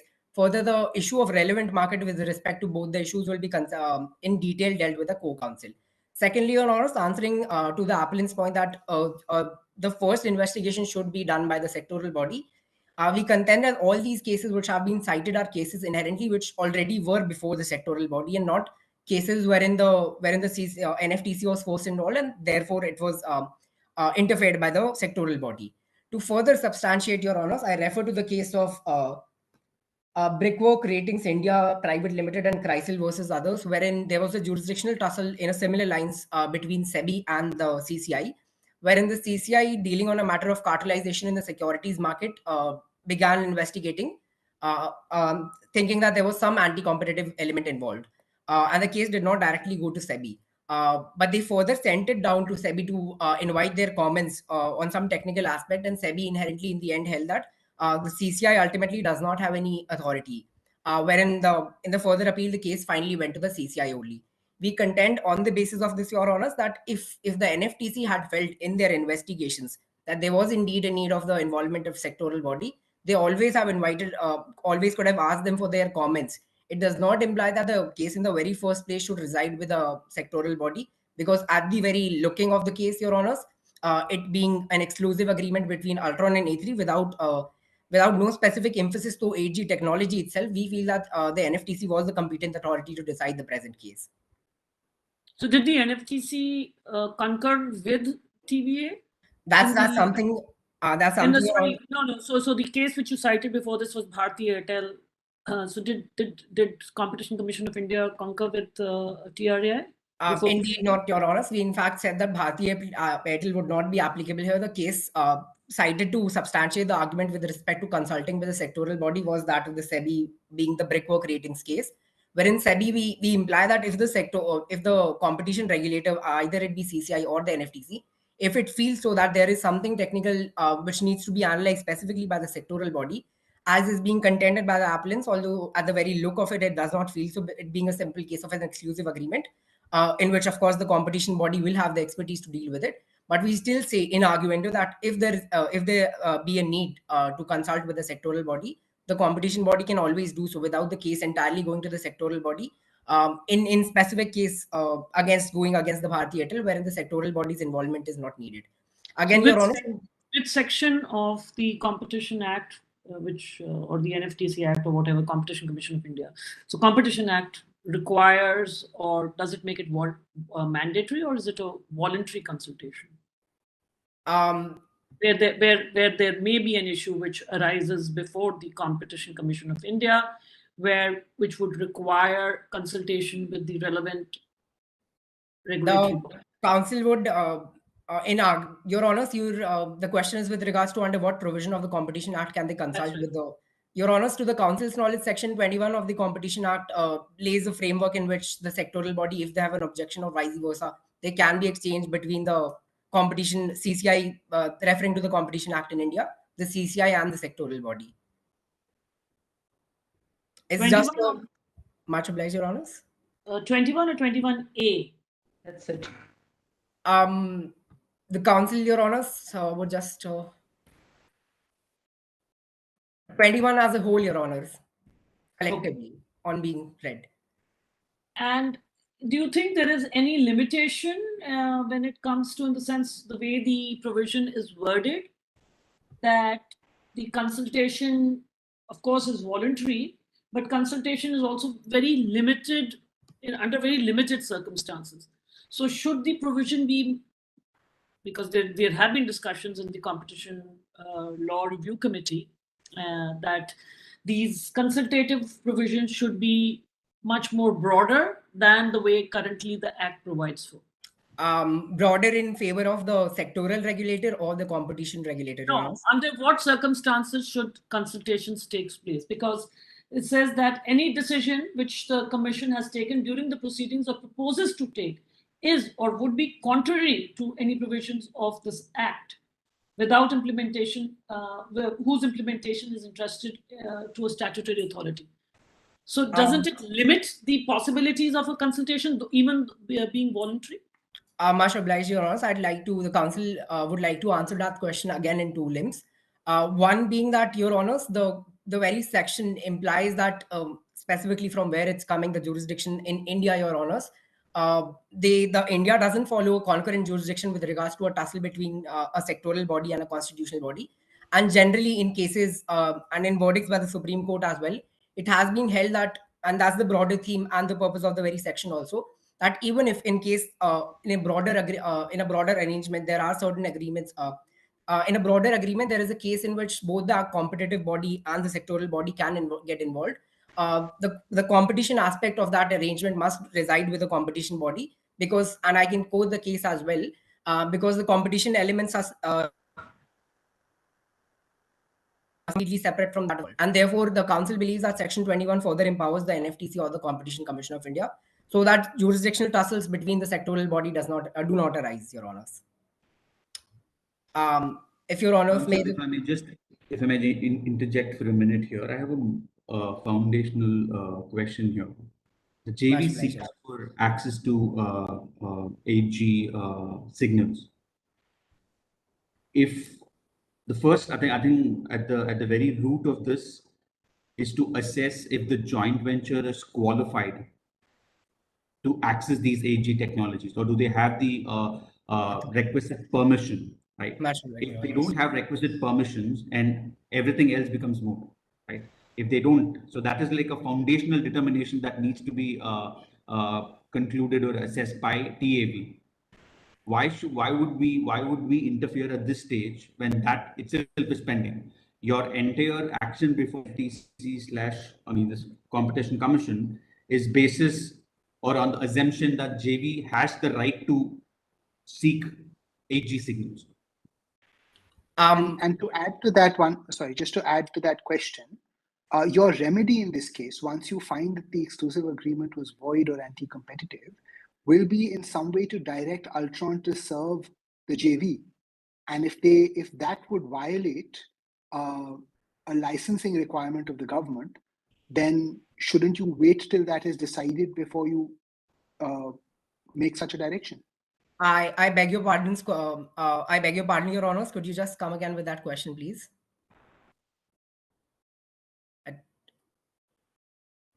Okay, given that Altron cannot supply to the JV unless the JV is licensed, shouldn't the question on whether the JV is appropriately licensed be decided first before you decide whether their non-supply to the JV was anti-competitive? Much obliged, Your Honors. Again, the council would like to answer this in two limbs. One being one relying on the factual proposition, and the second one, as I'll contend later. With regards to the question, Your Honors, it will be a mere assumption that only the joint venture has been disallowed the use of the 8G technology. Insofar as the factual proposition is concerned, just to contend, Your Honors, that the NFTC, the complaint it received was by an anonymous body. It isn't clear that the locus standa in the issue which has been raised before the NFTC is definitely by the joint venture. No, but you haven't, just can you answer the question that Yaman asked? Who issues the license? That's a very important point. The government issues the license. It's not the TVA or tribe which issues the license. Much obliged, Your Honors. So then you again have to be very clear on whether TRI has a right to intervene in a licensing decision. The issue, Your Honors, if the council may reiterate for the court's convenience, is not inherently a licensing issue. And to coming to the points which was raised by the previous Your Honors as well with regards to it solely being whether or not the JV has a valid license determining if there is a anti-competitive agreement, Your Honors, we just like to, on behalf of the respondents, would like to contend that first of all, with regards to the entire anti-competitive nature of the agreement between Altron and A3 is something which will be dealt by the co-council as under the contention too. But just for the sake of court's convenience and to answer the question also, Your Honors, it's submitted that if I were to quote a case that even if, and again a factual analogy I'll draw and I'll support it with the case law. First of all, Your Honors, the very wordings and the terminology within the proposition say that there isn't that it was A3 which bound Altron into an agreement to only distribute it to them and not to a similar comparable technology for any business purpose. Now, this raises a question, Your Honors, that even if any other competitor within this relevant market were to come up with any other technology which relies on 8G, in that case, they wouldn't be given access to the 8G technology even for their trials or tests. That is what the agreement implies. And therefore, it restricts any other technology within the realm of 8G technology to come come over as well. And it's only because that the A3 technology only wants to have the sector of the 8G ultra high frequency to themselves. Have they bound Altron in such an arrangement, Your Honors? It's contended. Secondly, just to quote again, this entire argument of your entire query of the honors would be addressed in detail and extensively by the my co-counsel in issue 2. But just to contend, Your Honors, in Ramakant Kinney, which is a case we cite, an agreement, even if it hasn't had an impact on the competition yet, but it has the ability to have an impact in the future, it can be held anti-competitive, and therefore we are holding that irrespective of whether joint venture was having a proper license or not licensed to use the 8G ultra high frequency, the mere fact that they were denied by Altron, which at that point in time could not have any knowledge with respect to license being present with them or not, the mere fact that they were denied on demanding the ultra high frequency 8G by the Altron on context that there is an exclusive agreement, makes a valid case for the NFTC to investigate further, as was done as well in the case. And DG, in fact, ultimately to substantiate, both the DG in their investigation, which is further upheld by the NAT or the appellate tribunal as well, have found enough evidences on which the factual proposition is silent, but they have found evidences that the exclusive arrangement between Altron and A3 was violative of both 3 and 4, which again is something I, as the speaker one, was only dealing with the jurisdictional aspect of it all. Okay, go ahead. If there are no further questions, Your Honors, I'd just like to proceed with the second limb of the first contention in brief. Your Honor, that the second limb was in para 19. It's pretty clear. The Moot proposition is clear that A3 raised an appeal before the High Court with regards to the principle of sub judice being applied against the Director General's proceeding under Section 26(1) of the Antitrust Regulation Act. In this contention, Your Honor, we argue that Director General's proceeding under Section 21 cannot be tied under the sub judice principle for the simple reason that as has been held by the Competition Commission as well, in the case of Steel Authority of India versus the Competition Commission of India, that these proceedings are not quasi-judicial or judicial in nature and they are administrative duties. And the Supreme Court, as it has been very clear that the principle would only apply to judicial or quasi-judicial proceedings, not applying to administrative proceedings, and therefore we contend that their plea of sub judice being applied as the case was before the TVA would not be applied simply for the reason that the Director General's investigations are not a judicial or a quasi-judicial proceeding. If Your Honors have no further questions, the Council would like to come to the contention fourth of the argument, Your Honors. Any questions by my colleagues? No. No. May I proceed? Not from here. Much obliged, Your Honors. The fourth contention being, Your Honors, that the joint venture of Odin, Hella and Fury was in violation of Section 3 read along with Section 3 provision subsection 3 read along with Section 3 subsection 1 of the Competition Act or the Antitrust Regulation Act. It's humbly this again, Your Honors, to broadly cover the structure of this contention, we'll be dealing it into three parts. One with respect to Section 3 subsection 1 involving the use of the test of reason as was contended by the appellants. The second one, Your Honors, we'd be establishing that the mere communication as was engaged in by the appellants will be valid enough to constitute an anti-competitive agreement under Section 3(1). Thirdly, Your Honors, to extensively deal with the argument of efficiency as a proviso to escape the penalties under Section 3 subsection 3, we'd be contending that from the factual proposition, it's very clear that there was no inherent efficiency in the joint venture. To begin with the first limb of the contention, Your Honors, which is that mere communication between and to distinguish mere exchange of information within the purview of joint venture, because we as the respondents also understand that if you are operating, if three companies are operating as joint venture, there bounds to be certain information which needs to be exchanged for the mere existence of such venture. But Your Honors, the proposition in para 20 and 21 is very clear in the sense that the exchange which was found by the Director General was beyond that of the purview of the joint venture as has been stated in the proposition. We contend that, Your Honors, as against the flashlights case, which is the only CCI case on which the appellants can rely upon, we contend that the CCI of India in its various judgments, both before and preceding the flashlights cartel case, have on various occasions held. In fact, in 2020 alone, the preceding year, previous year, if you only consider that, in various judgments, the CCI has held that even if the parties were present, their mere presence at a forum where such information is being exchanged is valid enough to hold them anti-competitive under provisions of Section 3(1) and Section 3(3). The cases being referred to, Your Honors, being the jute mills case, the cement cartel case, the automobiles bearing case, and from 2021, the beer cartel and the paper cartel case, respectively, holding that the mere exchange of sensitive information, the sensitive word being the key, we are not asking them to penalize them for the share of information which within the regular permit of the joint venture. We state that the information, the nature of the information was beyond that of the joint venture, which is to develop and research and develop. Secondly, Your Honors, with coming back, just hold on to that. What is the evidence you had then? What did the DG? What was the nature of the evidence to support this finding? To contend that, Your Honors, the DG had found both electronic and circumstantial evidence in form of WhatsApp chats and emails. I'll substantiate this again with case laws and the factual analysis analogy drawn. There were two sorts of evidence, one being the electronic evidences in form of emails and WhatsApp chats, Your Honors. That could be related to the R&D joint venture.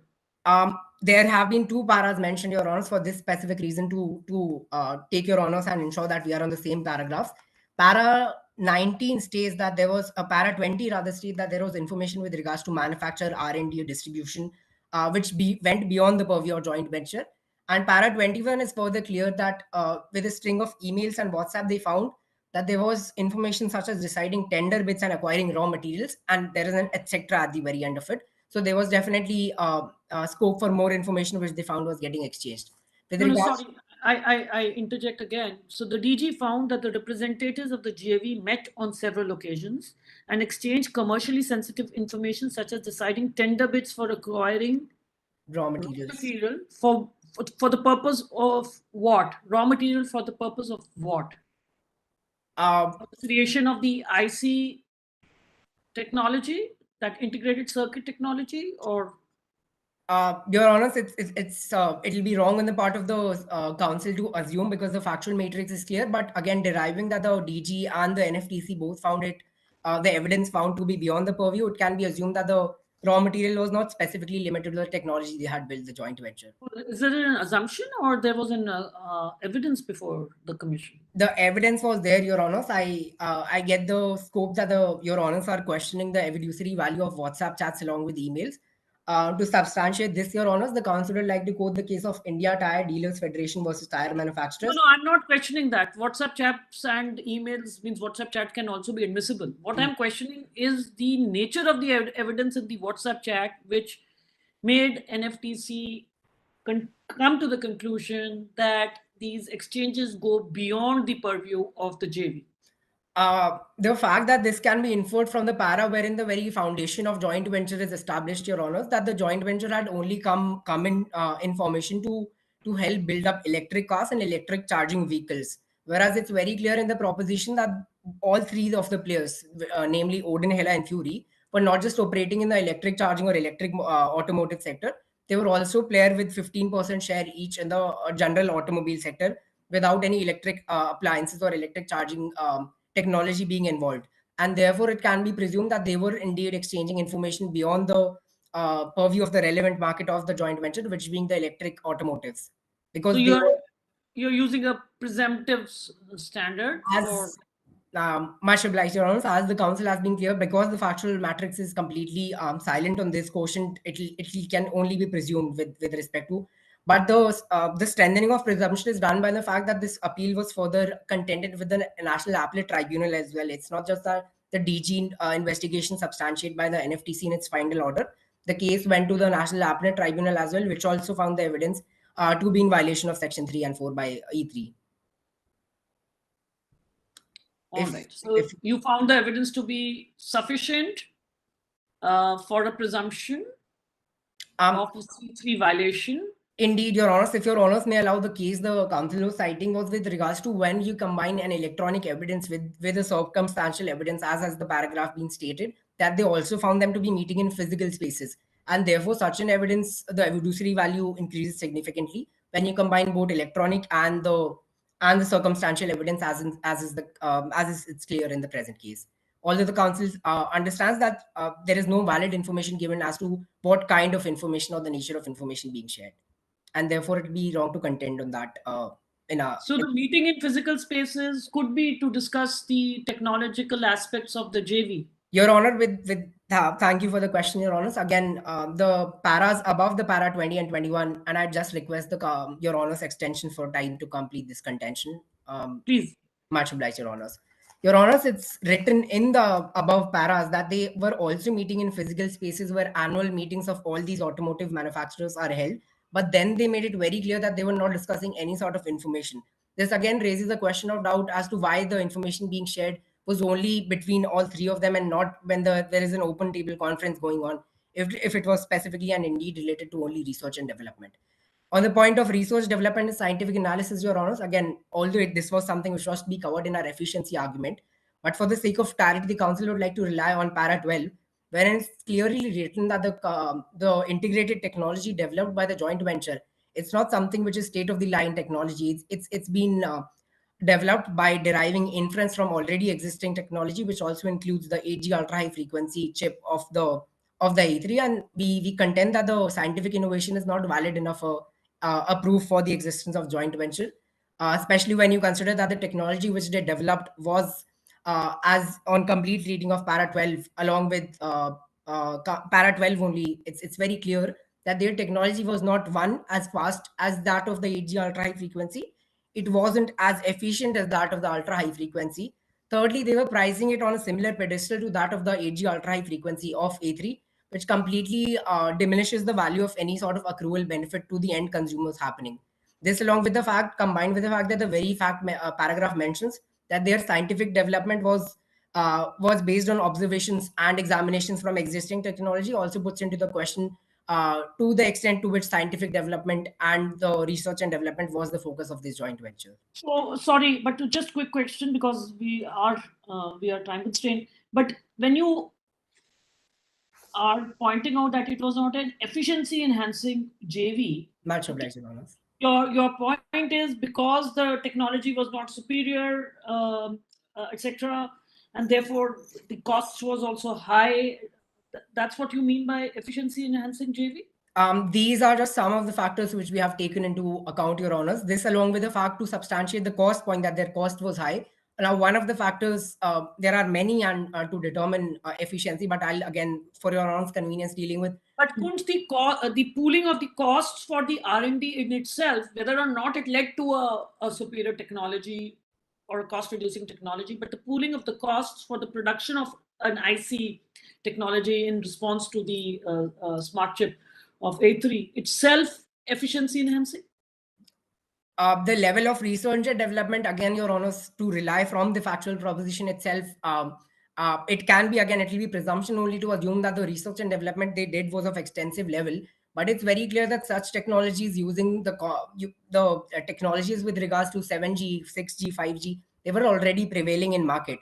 And at the end also, they developed a technology which sporadically is catching 8G technology without them even contending that they can use 8G technology, puts into question of the very extent Correct. of So their... your argument is based on the outcome rather than the inputs or input cost, but rather on the outcome of this. The efficiency, Your Honors, in our opinion, can only be determined on the basis of outcome. To substantiate it, again, why we believe that it's not an efficiency enhancing joint venture, Your Honors. It's submitted with a case law of Andhra Pradesh Gas Distribution Corporation and Shell Gas versus Others Limited, in which the Andhra Pradesh High Court simply held a joint venture between the Andhra Pradesh and the Gas Authority of India Limited to be efficiency enhancing, because it was bringing in the supply of natural gas into the state of Andhra Pradesh, which was depleted of the supply of natural gas.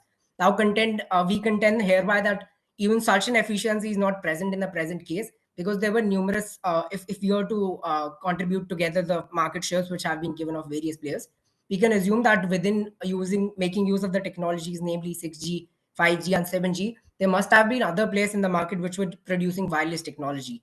And it was only 51% share held by A3 using their 8G technology, which was the market leader. We contend that they haven't been able to provide any efficiency with respect to the level of output within the economy, because superior technology was already existing, which may or may not have a inferior or equivalent price as to their technology. All right, you continue, please. Much obliged, Your Honors. This, along with the fact, Your Honors, to coming on to the point of rule of reason being applied here, we contend, as we have established with the efficiency argument as well, that under 19.3, you have to see on whether or not an ultimate agreement, we have to analyze and weigh against pro-competitive and anti-competitive effects of an agreement. Now, we contend that there arise no pro-competitive agreements at the very first place out of this arrangement, due to the very fact, as we have contended in the efficiency argument as well, that the outcome of the joint venture is not something which can be held pro-competitive with respect to the economy in general or to the end consumer. And therefore, as the DG's investigation has clearly found out, there are already anti-competitive elements being present as a result of the joint venture. And therefore, we contend that without even establishing anything further, even just relying on the mere fact sheets, it's very clear that the anti-competitive agreements or the elements from this arrangement outweigh the pro-competitive, which our opinion are none, as it's clear from the total precedents laid along with the fact sheets mentioned. Your Honors, have any question with respect to the contention, Your Honors? I have none. Any other questions by my colleagues? Need to clarification on something you said, that ultimate effect on the consumer is not something which is to be taken care of at the time of determining pro-competitiveness. Is that the thing that you mentioned? No, Your Honors. The Council relying on the section 19.3, which in India is used. Much obliged, Your Honors. Is there a following query, or should I clarify that? Go ahead. No question. Much obliged, Your Honors. With respect to 19.3, and I'm sorry if it got lost in communication, the point with respect to rule of reason is that rule of reason is determined under provisions of section 19.3 of the Competition Act, if we are referring to India. And within that, there is a point with respect to accrual of benefits to consumers, which as we have established with respect to their inefficient outcome, we established that there is no end user, there is no accrual of benefits as such to consumers, because they are ultimately being paid, they are made to pay the same price as they were already paying, that too for an inferior or slower technology, and therefore there arises no question of any sort of benefit to the consumer if we consider them as a factor for the test of reason under 19.3. Is Your Honor satisfied with the question, or is there a following query on the same? With that, Your Honors, I believe the contention for, if Your Honors did not have any following question, is summarized to the effect that A3, as we have mentioned, that the very fact that they were exchanging information makes them liable under provisions of Section 3, subsection 1.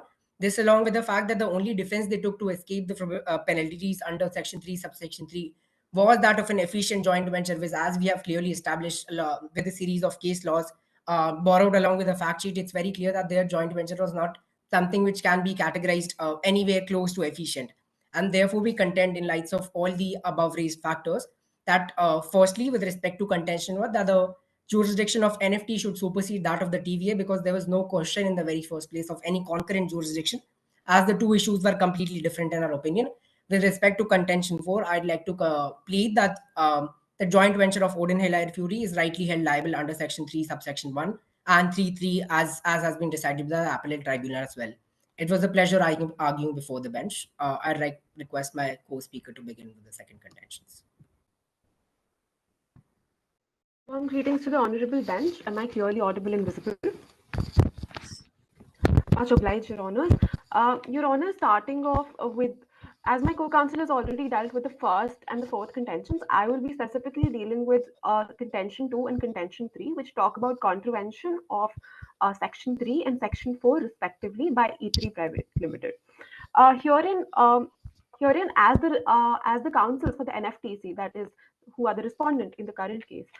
Firstly, Your Honour, starting with the second contention, herein, firstly, the counsel would like to clarify that there is no need to delineate the relevant market for the case of, for this particular issue, as has been given in the case of Ramak and Kini, which clearly states that section 3 is independent of section 4, and hence there is no need as such to delineate a relevant market for the same.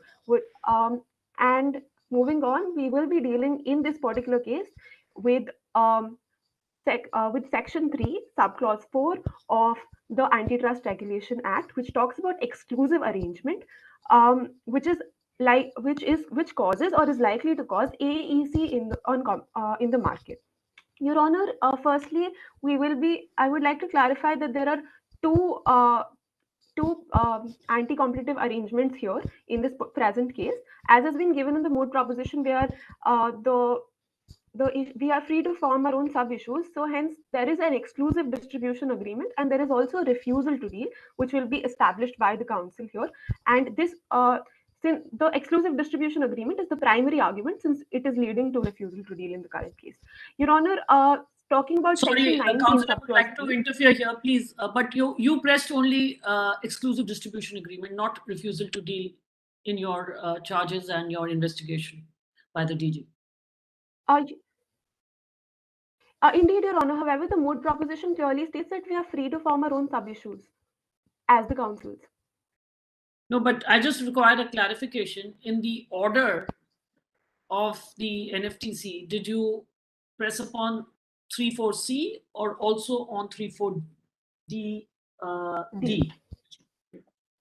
Your Honor, as has been already stated by the council, the primary argument is that of the exclusive distribution agreement, and why we have not separately filed that is because the exclusive distribution agreement is also leading to a refusal to deal, which is also an anti-competitive practice. Your Honor, now we'll be establishing how this is an anti-competitive practice and is causing AEC in the current market, for which there have been given 6 factors under section 19 subclause 3 of the Antitrust Regulation Act. Your Honor, first of all, talking about creation of barriers to new entrants.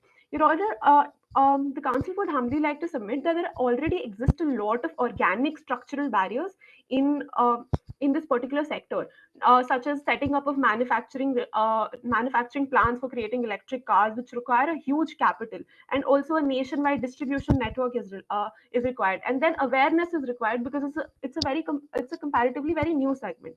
Then adding on to that, another huge barrier will obviously disincentivize the new entrants. Your Honor, it must be taken into consideration that in the case of Shamsher Khataria versus Honda Seal cars, it has been clearly stated that when an arrangement provides for short-term efficiencies but leads to creation of long-term adverse effects and structural barriers to entry and exclusion to competitors, the Commission has to look beyond the efficiencies of such anti-competitive arrangement and hold the particular enterprise liable for the same. Your Honor, talking about the second factor given under Section 19, Subclause 3, which talks about driving existing competitors out of the market. For that, Your Honor, I would like to quote the case of Make My Trip and OYO, page 34 of the compendium, which states that in this particular case, Your Honor, where I will draw an analogy from that case to the current case, we see that both A3 and Ultron have a considerable presence in their respective markets. And in that particular case as well, Your Honor, the same had happened, and there was an exclusive arrangement between Make My Trip and OYO in that particular case. And we saw that it was held by the Honorable CCI that any restrictive agreement wherein there is a considerable market presence of both the respective market segments would lead to refusal to deal, which is likely to cause AEC in the market, Your Honor. Thirdly, talking about the third factor, Your Honor, there is foreclosure of competition in the current case. Your Honor, foreclosure to competition, as has been given in Article 82 of the DG paper on exclusionary abuses by the European Commission, it states that foreclosure means profitable access to the market to actual or potential competitors. Your Honor, in the current case, there is no possibility of equal profitable access to the market, as has already been seen that as has been given in point 20 of the clarifications, Your Honor, 6G and 7G network are slower and less efficient than that of 8G. And when we do not allow other players or other competitors in the market to use 8G to develop more products and develop more technological innovations, we are automatically driving away variety from the market and also a possibility of technological innovation. Your Honor, here we also submit that, as has been stated by the appellants, there are no pro-competitive effects of this particular arrangement in the current market, which are also a factor taken under rule of reason, as there can be no accrual of benefits to consumers because until the time because if we are restricting other competitors from using 8G in this market, then we are harming the consumers because we are restricting them to one particular product itself. And what A3 is essentially saying that other competitors cannot give an equally efficient are not able to provide any equally efficient product to the market. So we are denying variety to the consumers and hence harming the consumers. Your Honor, it must be Your Honor, if the honorable bench is convinced with contention 2, we would like to move forward with contention 3. Just one question. Is it always the case that, it is always the case that an exclusive agreement is restrictive in as much as other players cannot provide the same service. But that doesn't necessarily mean that it's anti-competitive, right? Indeed, Your Honor. So, for example, can't it be argued like the CCI is also held in Jindal Steel versus Steel Authority of India, that the exclusive arrangement led to an increase in the ability of one party to produce the product, and in this case, that party being E3? Indeed, Your Honor. So, if that is true, then there are pro-competitive benefits of the agreement. Your Honor, under Section 19, subclause 3, the factors that have been given, first of all, do not state any such pro-competitive effect. And I would also like to state that, Your Honor, in the current scenario, where Ultron is the only network service provider which is providing 8G, which is a very peculiar instance. In the Republic of Nidavellir, that is, restricting that would lead to limiting technological innovation for other competitors. But equally, it could lead to maybe ETRE only developed the chip because they knew they'd have some monopoly for some time, right? Because why would you randomly develop a chip to provide a product in the market when you're not going to be able to make any profits out of it? So maybe the agreement is what led to their incentive to develop the chip in the first instance, in which case there's definitely an accrual of benefits to the consumer, an improvement in the production or distribution of the service. You yourself argued that it's a much better product, 8G charging, and promotion of technical, scientific, and economic development. Much obliged, Your Honor. Your Honor, for that, I'd like to give a two-pronged reply to your query, Your Honor, wherein firstly, it needs to be taken into consideration that in this particular Your Honor, if you could please repeat the question briefly. Sure. So, I mean, my question is only if the product, that is the CSE fitting, was created by ETRE only because they knew they could enter into this exclusive agreement and gain some monopoly profits, then doesn't the exclusive agreement lead to benefits for consumers, an improvement in the production of goods, as well as a promotion of technical, scientific, and economic development, all of which are factors under 19.3? Much obliged, Your Honor, and thank you for repeating the question. First of all, Your Honor, I would like to point out the fact that A3 is a global manufacturer, as has been very clearly given in the Moot proposition. So it is not just in, and if Your Honors would allow, I would also, it could also be shown by the researcher. And herein we say that it's not. A3 was the first one, yes, to come up with this particular CSC technology using the 8G. However, if we allow other competitors also to use 8G in the current 8G in this particular market, that will be actual promotion of technological and economic development rather than limiting innovation in terms of. And when we talk about profits and the profits should be recovered, and the investment should be recovered, the very fact that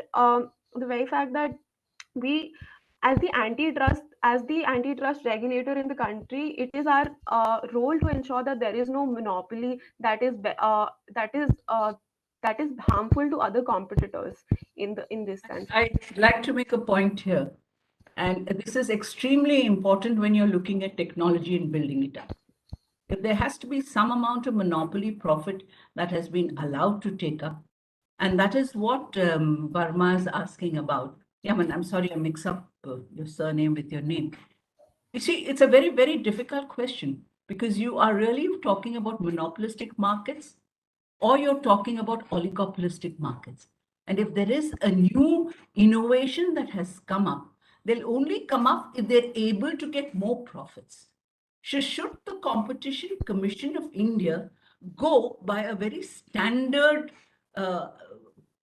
assumption or a standard way of looking at it under the Competition Act? Much obliged, Your Honor. Monopoly need not necessarily be bad. You have to again distinguish whether a barrier to entry has been created or not.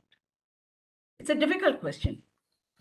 Indeed, Your Honor. Indeed, talking about the barriers to entry as has already been established by the Council, we must not just look at the short-term efficiencies, but also the long-term adverse effects it causes in the market, Your Honor. And secondly, to answer... It's a very short-term one. They're getting the profits just to be able to reinvest. Otherwise, there will be no innovation. Indeed, Your Honor. If there is no innovation, who loses out? So it's, one question after another that comes, and it has to be answered.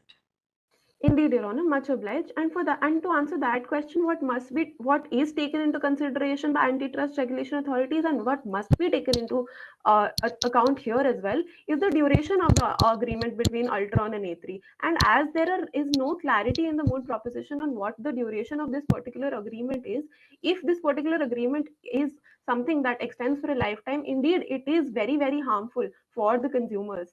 And Your Honor, which is why There's no a cease reason and to desist believe that, order right? was given for this particular scenario. But Yes, there's Your Honor. nothing in the proposition that suggests it's a lifetime or Indeed, Your Honor, which is what the it council could be submitted.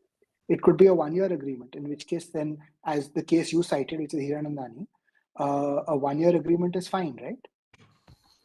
Indeed, Your Honor. So are you now saying that this agreement is only problematic if it's long term? Indeed, Your Honor, and long term is something that it has to be determined whether or not it is long term or will cause long term adverse effects. It has to be determined by the NFTC itself. And in the current case, they have determined so, and hence held them to be in contravention of the same. So by this logic, the NFTC would find anti-competitive every single grant of a patent, because they're all 20 years, right? So indeed not, Your Honor, because why not? Why is this different? Under Section 3, Subclause 5, patents and all IPR are exempted from the purview of anti-competitive conduct. Okay, not quite, but why don't you move on to? So are these exemptions given? They are absolute exemptions. Indeed not, madam. They are not. They have to be reasonable in nature. Reasonable rights are given, but in cases of IPR, this particular exemption can be applied if the case so allows. It does not apply to the current case, however, since the judges had asked the question, I pointed Who out. determines the reasonability? The Competition Commission of India, in the jurisdiction of India, and NFTC in Nadavilir, Your Honor. Dr. Harpreet, you had a question? Yeah. I was just, she said that, I think counsel said that these exemptions are given. And so I just had this question that when we are saying that these exemptions are there, so are we believing that these exemptions are absolute exemptions and there is no way that the Competition Commission can intervene that there has been a violation while using this kind of exemption or using the patent or any sort of IPR? Right, much obliged, Your Honor. As has been already answered, this is not absolute in nature. In certain cases, the exemption has been overridden as well if the case as such does not allow the exemption. And however, this question does not arise in the current case. Can you mention the case laws regarding where it was not considered to be an absolute exemption and the reasonability of these restrictions were adjudicated and determined by NFTC or the Competition Commission of India? Your Honor, there are several cases which talk about the interplay of CCI and IPR. However, since it is not, the council as such does not recall any particular case name. And we have not included it in the compendium because it does not concern the current case. Is Samsher Kataria in your compendium? Indeed, Your Honor. Only the relevant portion, Your Honor, which concerns this. Yeah. All right.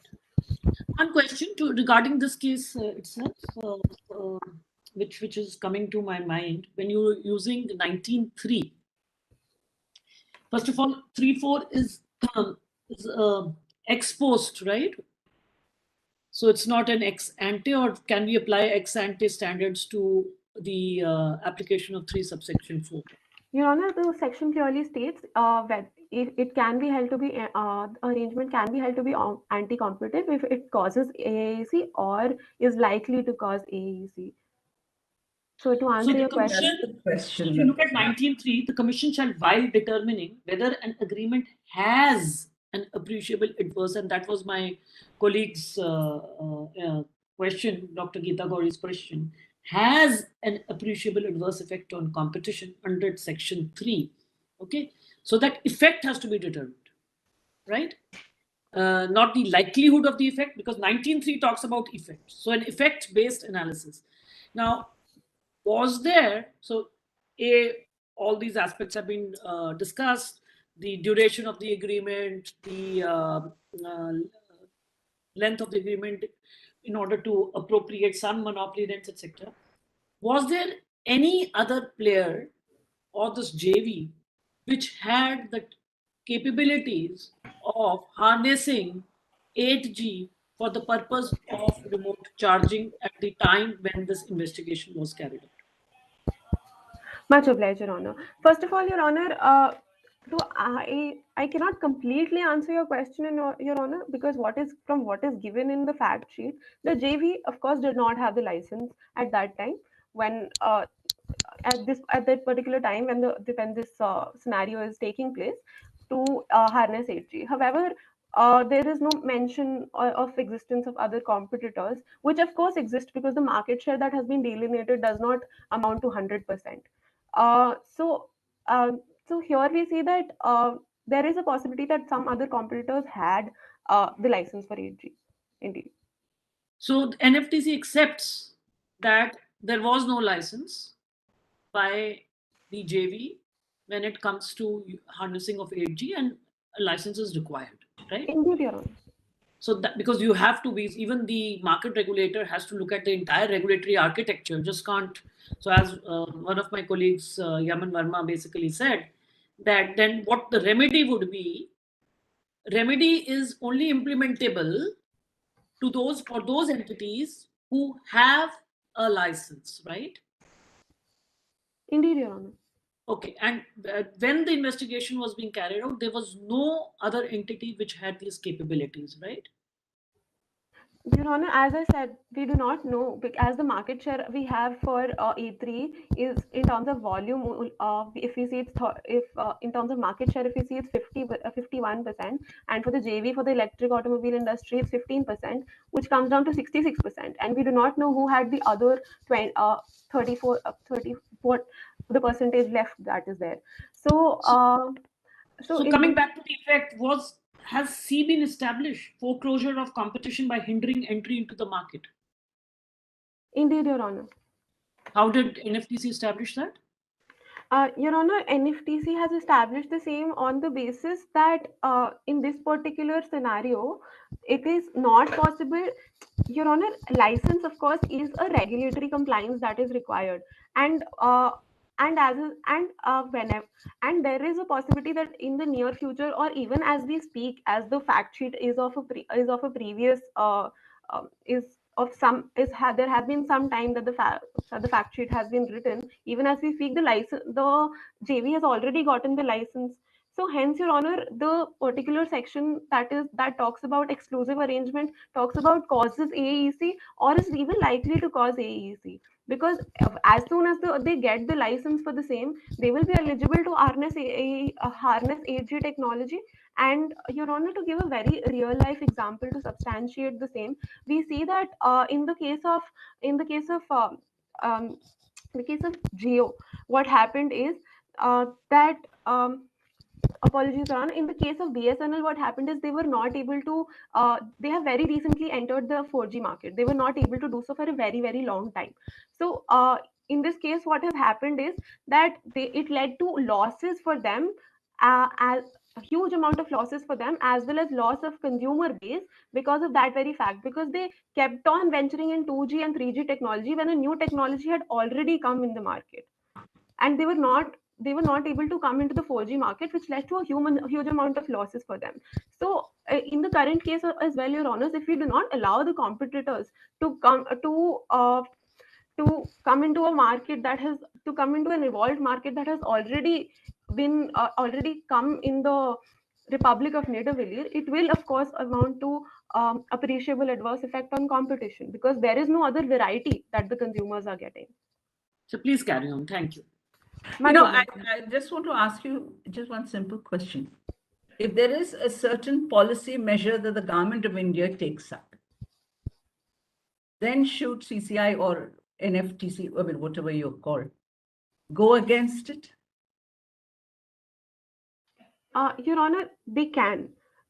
Because there have been certain cases, there have been several cases wherein the department or like a government enterprise as such, which is dealing in commercial, particular No, I'm commercial not talking about government enterprise. I'm talking about a government policy.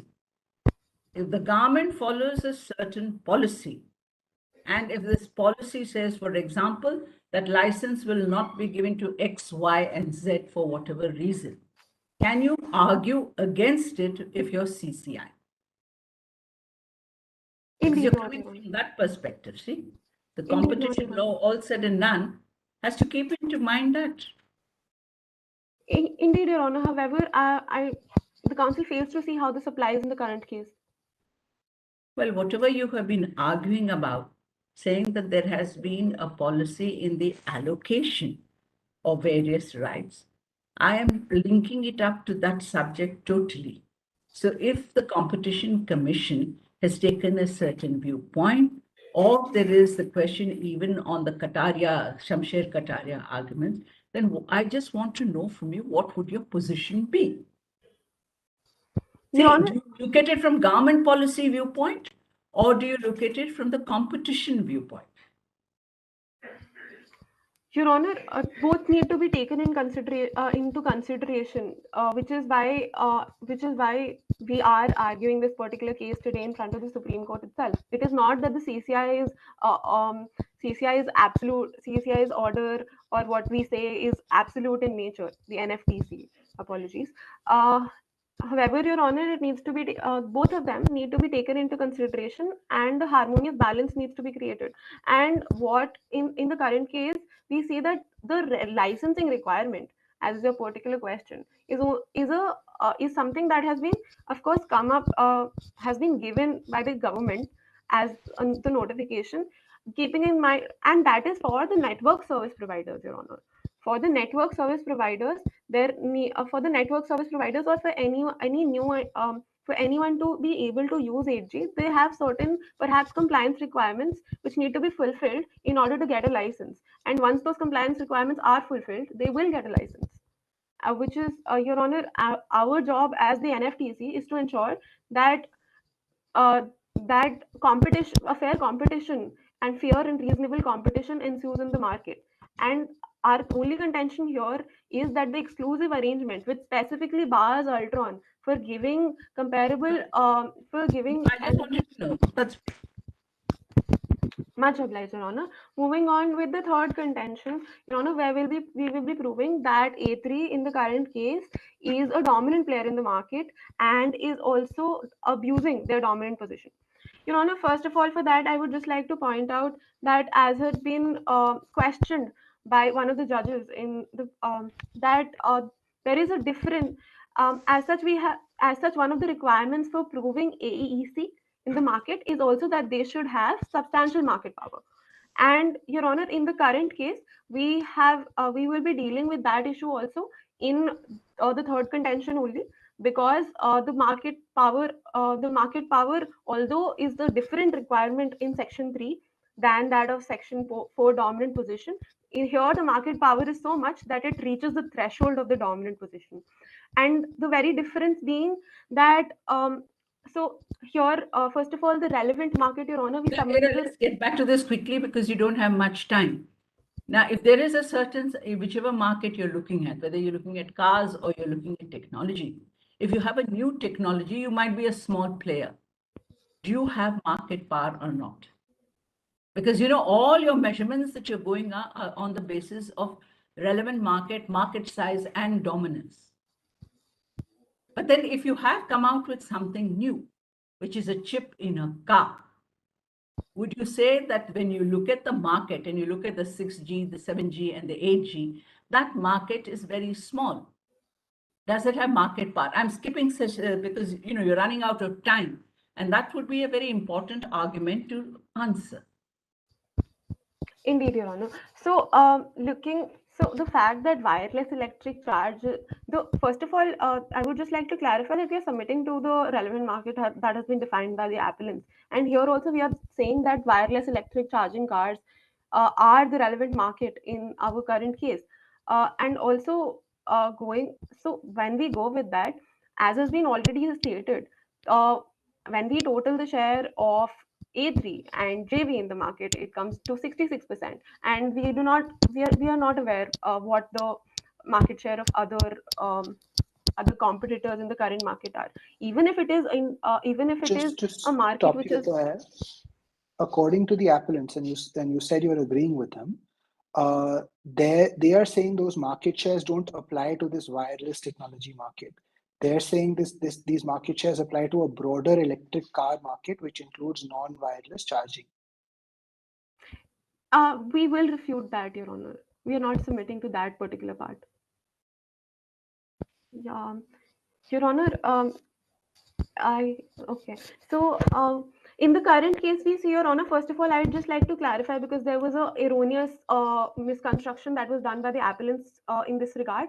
That so, as we see in para 3 of the Moot proposition, it has been said that A3 is a manufacturer of wireless charging electric cars in the world that use 6G, 7G, and 8G technology for charging, and hence, Your Honor, automatically JV and A3 are in the same relevant market, because the JV is also using 6G and 7G technology to make their integrated circuit chip. And Your Honor, when we look at it, now that the relevant market has been defined, and as such, as Geeta ma'am was saying, as such, even if we admit that this current market has very small amount of players, because it is a new market segment that has come into the Republic of Native Valley, it's still that does not change the fact that A3 has abused their dominant position in the current market, Your Honor. Your Honor, first of all, because talking about before delving into abuse of dominant position, I would like to establish very quickly that A3 is in a dominant position in the current market. So we have looked at several factors that have been given under Section 19, subclause 4, which talk about market share. First of all, talking about market share, I would just like to submit that, as it is clearly given in the Moot proposition, that the market share in the electric automobile industry is 51%. When we look at wireless electric charging cars, which is an even newer segment, the market share will only increase, not decrease. And here, Your Honor, it is the very fact that the market share is over 50%. Gives the conclusion that they are the dominant player in the current market, because of the Your Honor, if we refer to page 28 of the compendium, which talks about the fast track cabs case, it has been clearly stated by the Honorable Commission that only one dominant player can be there in a particular market. So, Your Honor, we see that if the market share is over 50%, they are dominant in the current market. And of course, we can look at other factors, such as the size, resources, and importance of other players as well. And we see that JV has only developed this particular technology very, very newly, that too after E3 did the same. And also the fact that there is a lot of dependence of consumers on that of A3. Your Honor, for that, I would like to refer to Hindustan Coca-Cola case, page 48 of the compendium, which states that high level of vertical integration, which is there in the current case, leads to high level of dependence of consumers, and this vertical integration has been achieved by reducing and limiting competition in the current case. And now that we have established the dominant position, and if the judges have no further question, we'd like to move on to abuse of dominance.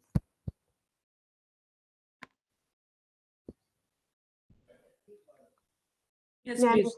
Much obliged, Your Honor. Your Honor, it must be looked when we look at abuse of dominant position, we look at Section 4, subclause 2, which is the relevant paragraph for relevant provision for proving the same. Your Honor, in the current case, there has which is 4 subclause 2 subclause A. It states that there is an unfair or discriminatory condition in purchase or sale of goods or service. Your Honor, in the case of Tata Power Delhi versus CCI, which is on page 44 of the condition, it has been held that unfair conditions are those that give rise to an unfair trade practice which causes losses or injury to the consumers. In the current case, Your Honor, we say that there indeed is an injury that is happening and a loss to the consumers, looking at the fact that in the case of Ghanshyam Das, that is on page 36 of the compendium, it has been clearly stated that limiting development of new techniques leads to an unfair condition in the market, thereby harming or causing injury to the consumers.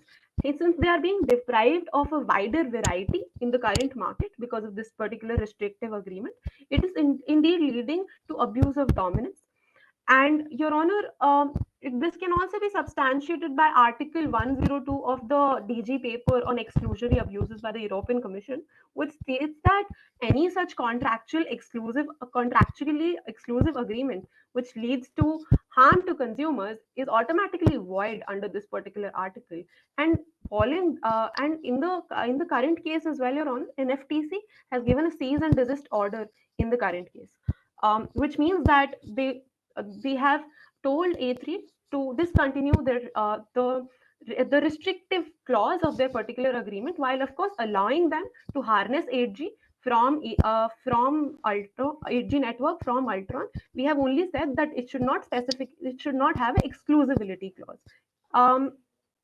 And also, Your Honor, lastly, we would like to apply the essential facilities doctrine in the current case, which is a framework in competition policy, Your Honors, where one cannot refuse to grant access to an essential facility that is difficult to replicate, being in a dominant position to other competitors, and which leads of course to refusal to deal.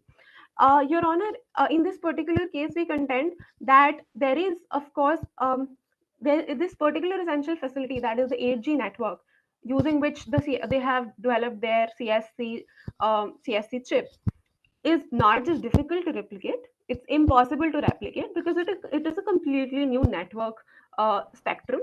And in the case of BCCI, it has been clearly held that if an essential facility is taken away from the consumers, is taken away from the competitors to the detriment of the competitors, it clearly leads to abuse of dominance. And hence, Your Honors, we submit that both Section 3 and Section 4 have been violated in the current case by A3.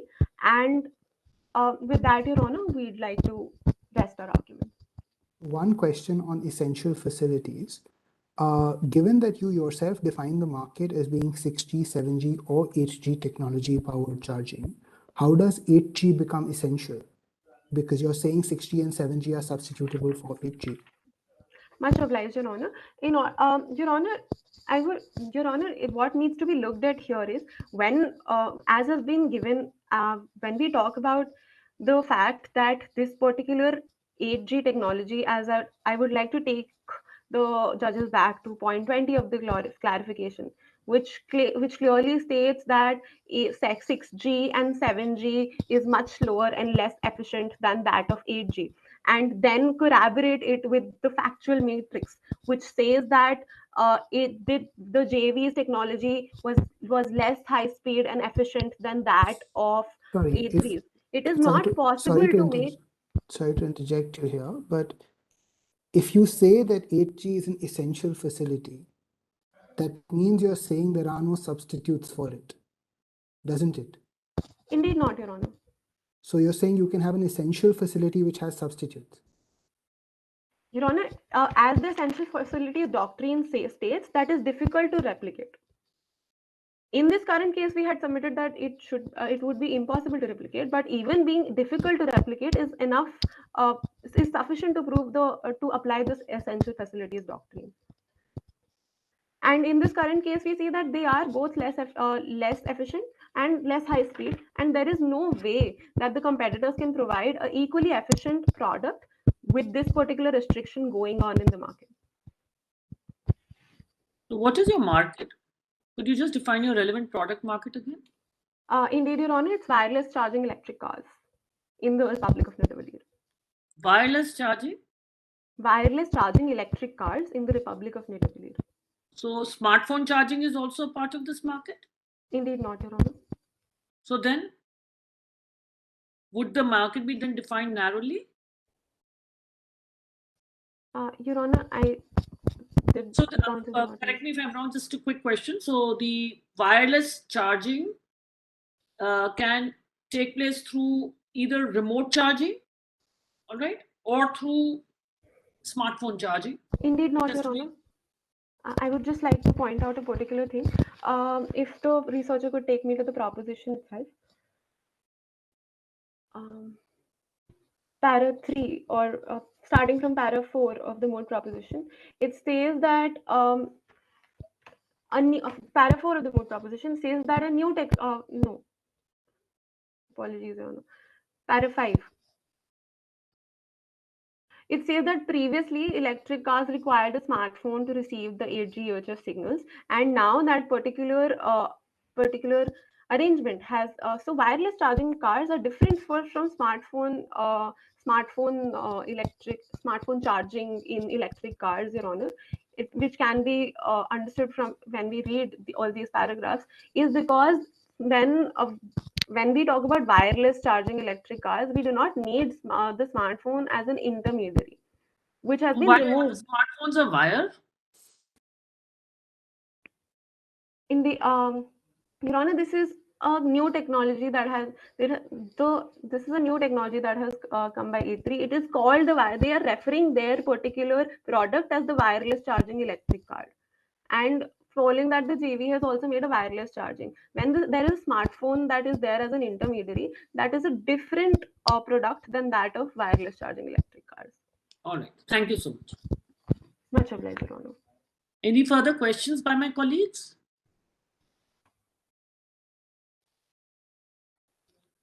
Much obliged, Your Honor. It was a pleasure arguing before the very honorable bench. Thank you. Thank you very much. Thank you.